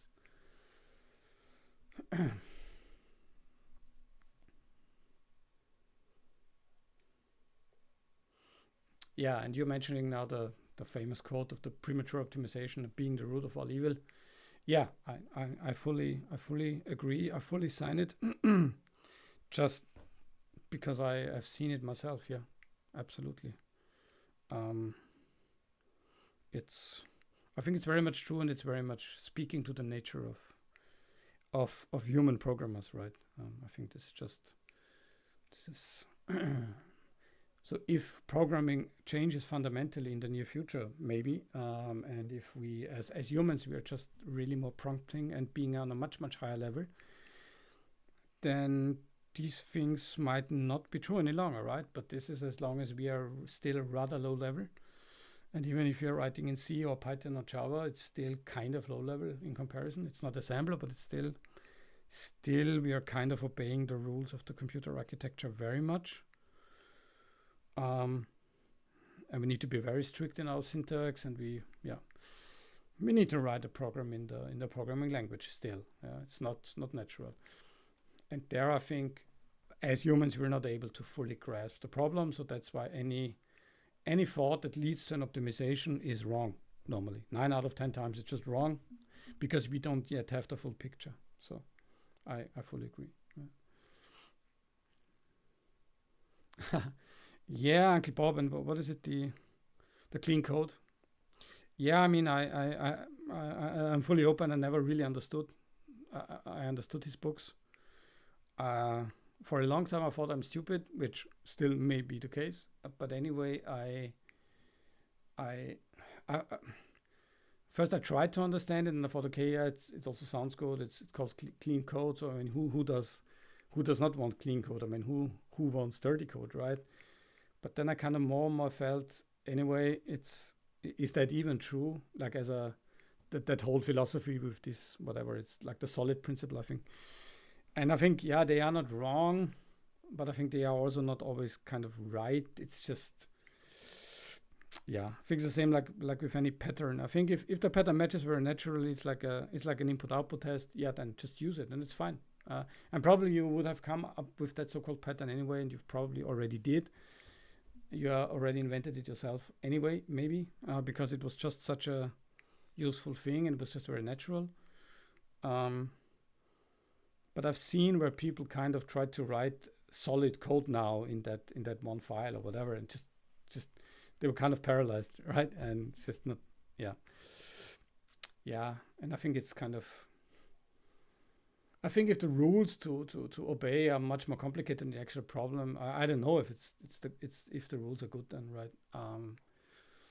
But what I find good is that in the last, especially I think 5, 6, 7, 8 years, there's a very critical movement against object-oriented programming, against kind of like just following blindly and dogmatically clean code just for whatever price it takes. And I'm not saying these are wrong or these are bad or OOP is wrong or bad. No, that would be too easy, and this is just not the case. But I think now it gets more in a direction where it's more probably more, whatever, as I'm not an English native speaker, but it's more like a diverse discussion. Like it's not just OOP is anyway the way to go, and it's nothing better, or functional is the way to go, or there's nothing besides it. And I think it's getting more, things are getting more to the core of the problems. And yeah, OOP is for some challenges wonderful. Functional programming style is very, very much perfect for some kind of issues, and so on and so forth. And it's just like, I think, yeah, the mixture of it. And anyway, as I think we are trending towards more high level programming, I think this will not be avoidable. Probably, yeah, completely different kinds of challenges will arise, I'm sure. I think it will not be just easy cheesy and everything just prompts and everything will be perfect. but probably new kinds of issues will arise, and new kinds of patterns and new kinds of do's and don'ts will arise. I'm quite sure. So, yeah, I mean, I do not like OOP since around 10 years anymore. And I was kind of growing up with it, to be honest. I mean, that was it. That was the way to go. That was just the only way. And I kind of had to discover for myself procedural programming, which was kind of the absolute no. Because there was always this functional programming, okay, kind of, yeah, academic, cool stuff, side effect free, not really that useful probably in practice, or not easily usable, but yeah, very cool. The really cool kids always did that. But OOP is the workhorse for like industry, production, game programming, everything. But procedural is what, I don't know, what some graybeards did in the 1960s, whatever, I don't know. And I just tried it out. I had one very interesting experience in one of my projects where I was working there as an architect, and I was handed in a very much like a feared piece of code, and it was just one file. It was fully procedural, and it had a bug, and it was given to me, so I should analyze it and maybe find issues with it or improve on it. But when they gave it to me, they said, "Yeah, we are apologizing. It's procedural. It's one page. It's 5,000 lines, and yeah, just sorry for that, essentially. And yeah, it's not nicely structured, and it does not have 25 classes. So, but sorry, it is what it is." And first I thought, okay, oh my God, I mean, let's see how I can get through this spaghetti. And then I had this kind of most interesting experience until then, where I was expecting nothing, but then I was just kind of reading it, and I was reading it like a book. Like, okay, there were some variables declared, and were all the procedures. Most of them had these kind of prototypes, and then they were just actually implemented. And then I had this feeling, yeah, but it's like, it was a long time ago when I read such a clear and understandable code. And not because the code was particularly good, because it was not, but it was just like normal code. It just did what it did. It just had some for loops. It just had some functions that called each other, right? Okay, but it actually, the whole topic was in one page, which sure was a long page. It had 2,000, 3,000 lines probably. Not more, which is already a lot, probably, or not. But it just took me 1 or 2 hours to kind of understand, if even, because it was really, it's just so linear. that's the way how I could describe it. And I said, yeah, no, it's actually, I said, well, actually, I found the code very enjoyable. And that was the first kind of click where it made, okay, maybe there is another truth besides what I was told in school. So, yeah, but it is a process, and I think it's not, OP is not inherently bad or something. It's just, if it's used in certain ways, I think it can confuse you more. And if a procedural program is totally badly written, of course, it doesn't help you anyway. But I think it's very often, I find, actually, for my kind of setup, internal setup, it seems like, I was surprised when it first happened, but now I just accepted that a procedural linear approach fits my way of thinking actually better. And I do the cardinal sin that OOP tries to solve, which is I split data and and functionality. So I have my structs, okay, that's just pure data, that's it. And I have some functions that work on this data, right? Some change it, some read from it, fine, I don't care. And yeah, I could do classes, and I'm aware that some of these patterns are anyway the same, but I don't know, it feels more natural. It also, like with the tooling I have here in C and C++, I find it easier to not always create a class, and it's just also these stupid little things. And I just don't like these kind of intricate interactions between minimally different kinds of classes that just 10 of them work together to solve a problem. I just don't give a shit. It's 1 or 2 functions, they do what I want to do, and that's it normally. Yeah. Hi Kampa, how you doing? How's your journey with C++ going?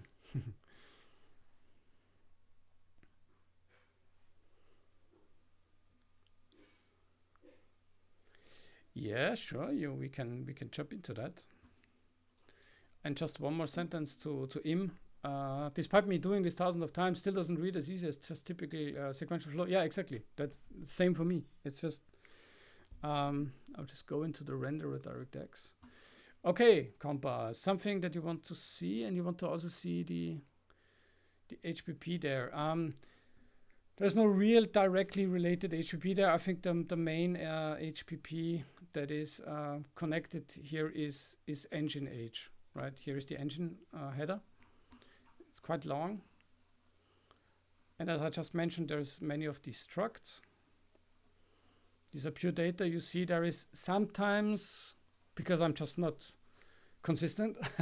No, I think I'm quite consistent, but here is one to mesh, kind of like a transformation function, but that is here, but otherwise it's 99%, it's just pure data, no functionality in here. And then there comes a list. So this is just data that I need, editor state, what is a menu item, what is a mesh, and so on and so forth. And then come the list of functions, right? Then come the list of functions. So all of these are kind of like factory functions. They create something. I have this kind of opaque graphics handle here. Then there is functions that return other things, and then there is the void functions, right? It's really just you can go there and say, okay, what does bind texture do? Probably it binds a texture, right? I mean, that's it. I don't need to know in which class it is, if it's inherited, where it's composed. No, it's this function. It gets everything it needs. A lot of them get a graphics handle because that's where they operate on. And I think that already tells you a lot. I don't need any class here. Yeah. I mean, I could, it's fine, but I love these kind of functions. Set the pixel and draw a line. I mean, yeah, that's it. Okay, it needs a window, fine. And where and which color. That's it. Give me the mouse position, stuff like that. Yeah.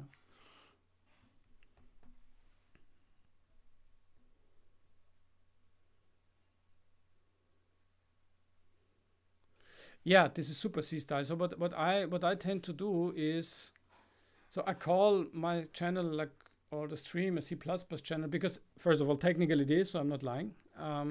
It is a C++ compiler because I'm also using this kind of convenience features of like having function overload, stuff like that. Because if you're really in C land, yeah, you might know that, yeah, it's not so convenient, let's call it that. And sometimes I just like to have also these features, like to have these typed enums, stuff like that, which I still believe is just C++. But, and yeah, I also like to use the standard library quite a lot. I'm not religious about that. But yeah, it's super procedural, and I stand by it. It's fine. I like it, and I can tell you I kind of went full circle. I will not do it now, but I could show you some programs I did in former years, which are OP handles, right? So, but I was never happy with it. But this, I mean, I feel kind of like comfortable also giving to another person and say, well, just read the engine header file. And really, that's what the engine can do. So you see, okay, these are the structures. Maybe you don't even need to look at them, but if you really look at all these functions, and as long as they are not static, well, they are not private, so yeah, you might be able to call them. And for example, for some functions, yeah, as I said, for some functions you just need a graphics handle. So if I want to clear a frame buffer, maybe there is a create frame buffer function. I hope I find it now. And sure enough, here it is. And you get back a graphics handle, and then that's it. And yeah, so far, super happy. And it's kind of rather lean and mean, I guess. Okay, compa, and you're not working on a transpiler. Cool. Okay, so you're writing Python, but you're kind of like you're compiling it down to C++. So the actual thing that runs is then based on the C++ version. Okay, yeah, that's fine. I mean, I am planning to do something similar, not exactly that, but I will also add a scripting framework. And I think we discussed it, if it's our own language or not. So probably it will not be our own language in the first place, but it will be Lua, which also interfaces nicely with C++. And in the end, it does something similar. I mean, not really. It's interpreted. So you really want to write a program that really generates C++ code, okay? I mean, that's that's for sure harder to do. Yeah. So, but good luck and thumbs up. Sounds like a good challenge. Sounds like a good challenge. And the direct, so, and I also wanted to show you the DirectX CPP. So here I use this kind of known trick, I guess. I just use static so that it's essentially private, right? These are all just, so I don't even need a direct 3D whatever class. I had this 100 times problem in my life already, but I thought, I don't even need it. I mean, it's just nobody can use this here directly, so it's hidden good enough. Yeah. So this is all the DirectX internal stuff. This is kind of like a very specific texture structure. I think I could also put it static actually now that I see it, because it is essentially private, I guess. Or maybe I use it outside. I don't know, but anyway, this is the structure. Again, very one function only. Most of it, again, just small little wrappers around the actual concrete types. Just some more internal like helper variables here. And here we go. That's creating the def stencil buffer, right? I mean, just doing it duck, one after the other. But okay, this is just a helper function, which I think could be static. Let's see if I create an error now. But creating the swap chain, let's see what create the frame buffer does, because that's something we looked at. Create frame buffer, for example, yeah. So it returns a graphics handle, it gets some information, then it just calls into DirectX in that case. There is also something similar for OpenGL, but here is DirectX world. And that's it. And then I wrap everything into my little handle abstraction. Super lightweight. It's just a map, literally, and then I return it. It's a map of an integer, so that's the ID. And this is an off-screen render target, and we also saw that, and this is just a small wrapper which has some DirectX information and some other kind of, it's carrying some information that I might need, like what was the actual width and height. It's like a cache, essentially. And it's just convenient now that I have the release function here, but yeah, actually I could also move that out easily. So yeah.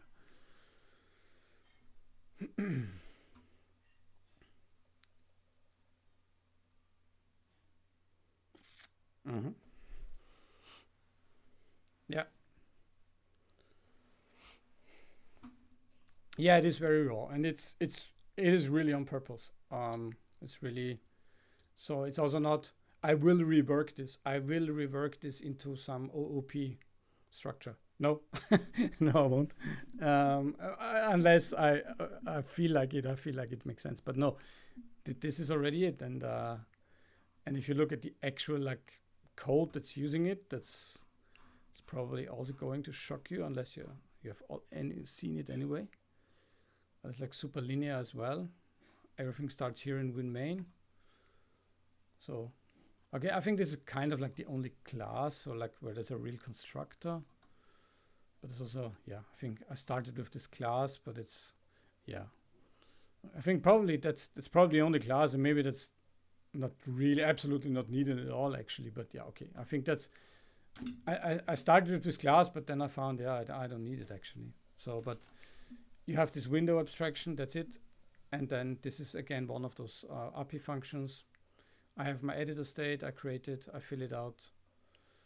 And this is the game loop, right? For now, very simple one. Just measuring the time, doing the frame. In the frame, if I'm paused, I'm returning. I'm doing all the mouse checks. I'm clearing my back buffer. I render all the different editor panels. That's it. Like really what I call like a children's book. It's like, okay, he does that, he does that, he does that. Like I feel like it should be readable, right? In the render panels, I render the top menu. I render the asset panel. I render the main tab panel, and so forth. And of course, the more you go to the leaf, it gets a little bit more. So here it gets concrete. So my only kind of So this is the transition from abstract to concrete in my case. It's just calling like 2 or 3 layers, doing the frame, rendering the panels, rendering the top menu. But here I am. That's it already. It's just small helper functions, but here is the meat already. I'm already doing binding vertex array. So this is now I must follow the protocol of DirectX or OpenGL here. No way around it. I render the geometry into my back buffer, and then I blit the frame buffer to the screen. That's it. So this is the kind of style I am after for this project, really, to be super dry and super lean. Yeah, that's it.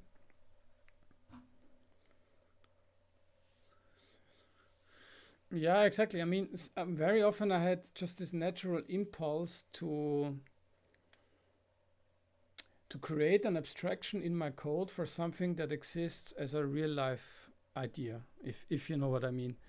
And I've also now in the meantime I've heard 1 or 2 talks about this, so I didn't really have a formulation for that, but I think his name is Mike Acton. He's a very well-known architect in games, and I think so he worked for Insomniac Games, and they did a lot of very cool games, and I think he's very knowledgeable, and he formulated it and thought, oh, okay, that's what I was thinking, but I didn't have the words for it. But he was also saying that it is very often not true that a concept that we as humans know in our real world is actually useful to have in our code. So this is why sometimes, yeah, it's like a renderer. Very often, I mean, this is a singular object anyway, right? I mean, it's just there. It's like infrastructure anyway. But it consists of a few functions. I mean, it's like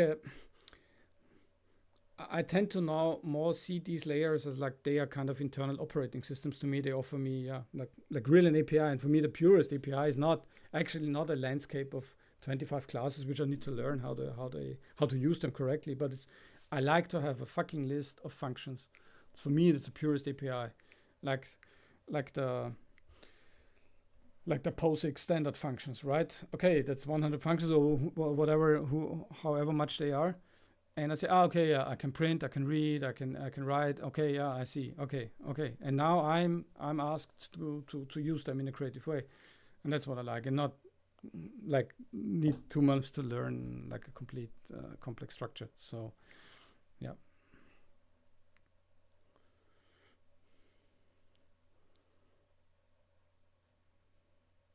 Exactly. And I think that's like what I'm after. Yeah, like if you read that and you can say, okay, I think I have an idea, or ideally, not editor is also fine, but like engine. If you see this, okay, you get an idea what you can do, and you get an idea. Okay, here I get something back. Obviously, I create something, so I get something back. Something is created. Or I retrieve something, so I also get this back. And okay, and these are obviously some side effect functions. I flip the buffer, I set the viewport. So essentially, this is the tools that you have to write your game with, and hopefully they are enough. And if not, then I will add 1 or 2 functions or whatever. Now I'm writing my editor, which is just using the render framework anyway. But yeah. Yeah, exactly. And I think there's so much more to tightness and leanness than being performant or something. I think it also kind of, now it sounds cheesy, but I think it speaks to us in our human nature somehow. It's like, I think we feel more comfortable. Yeah, as we have this little stack in our brain, it's so worth it. It's so useful. It's so valuable to have lean and mean abstractions. It's not just because, yeah, it feels comfortable. No, if that feels comfortable, I mean, that's half of the battle already, right? If I present it with this, and I'm not saying, wow, this is so good. No, it's probably shit anyway, but it's like, at least I think it's kind of simple. It's digestible, right? Okay, that's what it does. Yeah, this. I mean, that's the API essentially, right? That's it. And probably it will grow by whatever function, but it's still, I mean, kind of, that's it. Not I I give you a Java doc, or I give you some documentation where you now need to understand those intricacies with lines and arrows and whatever, who is inheriting what, who is compositing what. No, I mean that's it. It's just there. So I don't need to create a renderer and it's a lot. No, the render is there. It's just is there. When you call present, as soon as you can give where a window is needed, if you can give it a window, so it's clear that you have to create a window first, right? I mean, and that's it. But then you're good to go, and then you just call your render functions, and just clear the buffer when you need it, and then just present it when you feel you're ready, and that's it. And yeah, I think it's really important, yeah, to do that.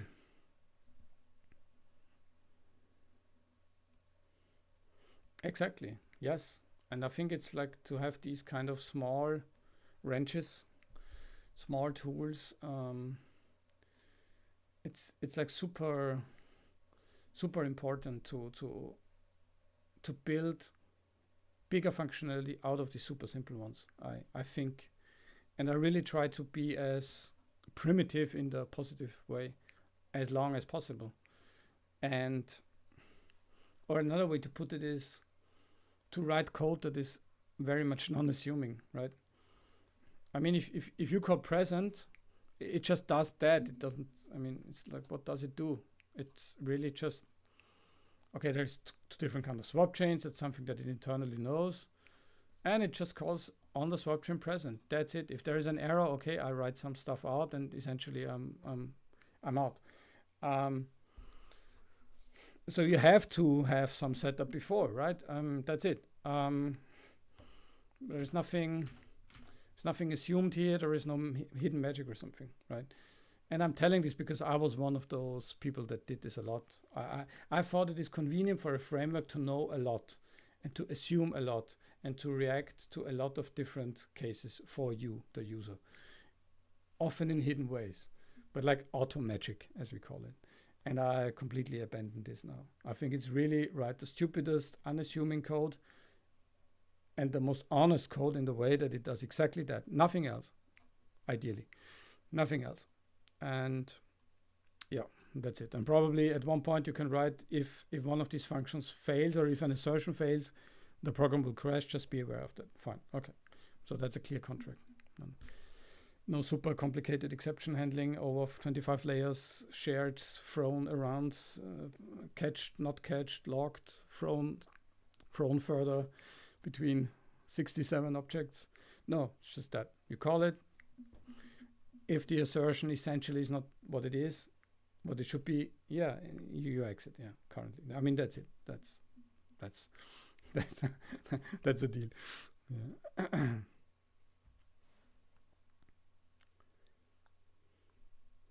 Exactly. I mean, I think you hit the nail on the head, and exactly, I actually kind of take it as a compliment. It is beginner code. Exactly. I kind of really went through a circle here, and I recognized that what probably in a lot of reviews you would probably get, what is like beginner code. I felt exactly that's on purpose. That's how I write it now. Really. That's for me, that's successful code. For me, a lot of other code that I see, especially in the professional enterprise environment, is over-engineered, is too complicated, is underperforming, is hard to test anyway as well, hard to refactor. And I mean, every program of a specific size is not easy to refactor, let's be honest, right? I mean, if a program does 150 things, yeah, features, and not just one or two, you always have to be careful. But I just feel if you keep the watermark so low that you cannot run so easy, right? And yeah, I mean, actually, yeah, saying it's like beginner code, or what I also call it like a children's book. That's exactly what I'm after, essentially, right? Yeah. So. And I'm fully aware that probably someone goes in here and says, "Oh, okay, that looks like a beginner code," and that's totally fine. I fully accept that person leaving in that moment again. That's fine. But I stand by it. It's like, because if I make a break from this stream for 1 week, I'm totally sure I can come back, and I will immediately understand, because I know, okay, I can just look at my header, yeah, and I can just look at the functions, and okay, yeah, that's it. It's really, most of them are really, really short, as you see, to the point, copying texture, stuff like that. And maybe, yeah, there could be some more assertions and whatever, but yeah. So resizing of the swap chain, for example, that's a bit more of a complicated thing, but I just have to play by the rules of DirectX in that case. So, but anyway, yeah, just does what it does. Yeah. Yeah, for me, that's really the way to go. Absolutely.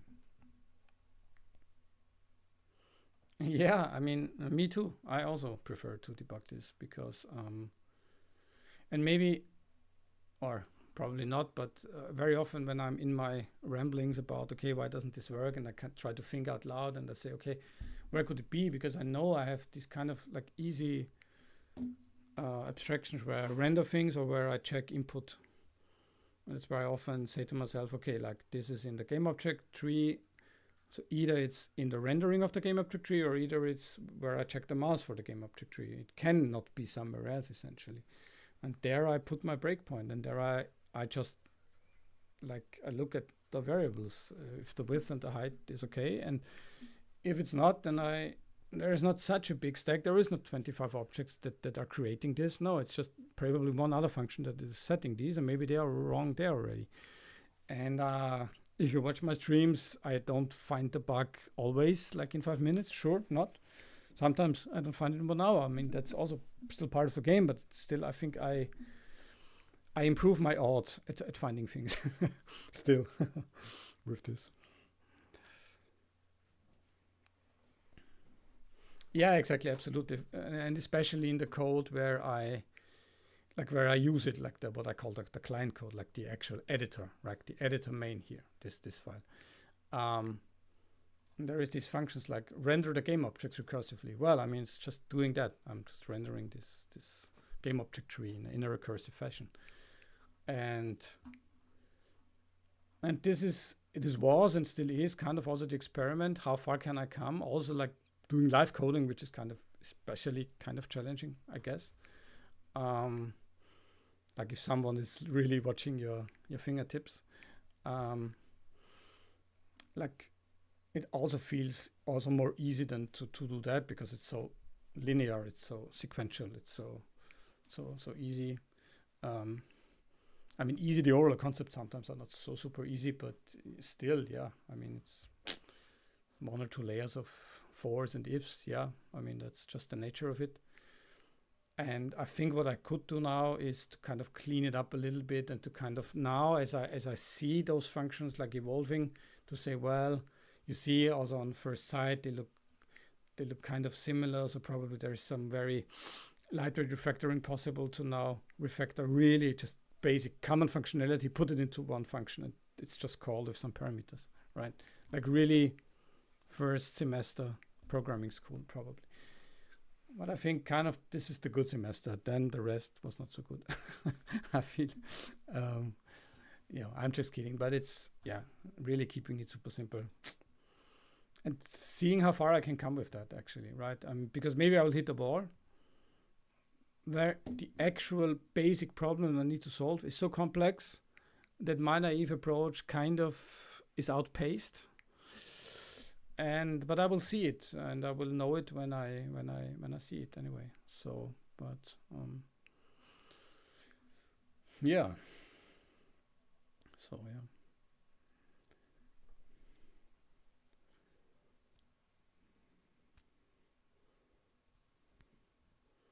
Oh yeah, yeah. Forking recursively is fun. I think you will then drown the memory pretty quickly.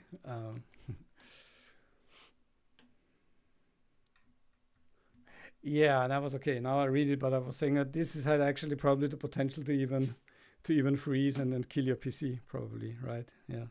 So if you're really, because you're running out of handles and you're running out of process IDs and stuff like that. So if you really do that, yeah, just because recursiveness still is kind of like dangerous. Like not probably also not the best way to do it, because you normally can also linearize such structures. But yeah, it's so I tend to write it down and just not to be too overly correct, because probably it's not a good idea in the common sense to do it, but I just did it anyway. Yeah. Okay, so I think I will have to end my stream very soon. Yeah. Oh, I'm already 15 minutes over the planned time, but it's fine. I think we had anyway a very nice discussion again, and I think at least I discovered some bugs. I think I fixed maybe 1.5, but it's fine. That's a good. It's still a good ratio, I guess. Yes, thank you, Im. Also, thank you for providing some input, like offline, which we could talk about. Thanks. It was a pleasure as always. Very much appreciated. And so hopefully next time you can give us a little bit of update on your testing journeys and your thoughts about it, and your philosophies probably changing. I would very much appreciate it. And to anyone watching, thanks a lot. See you next time. See you all.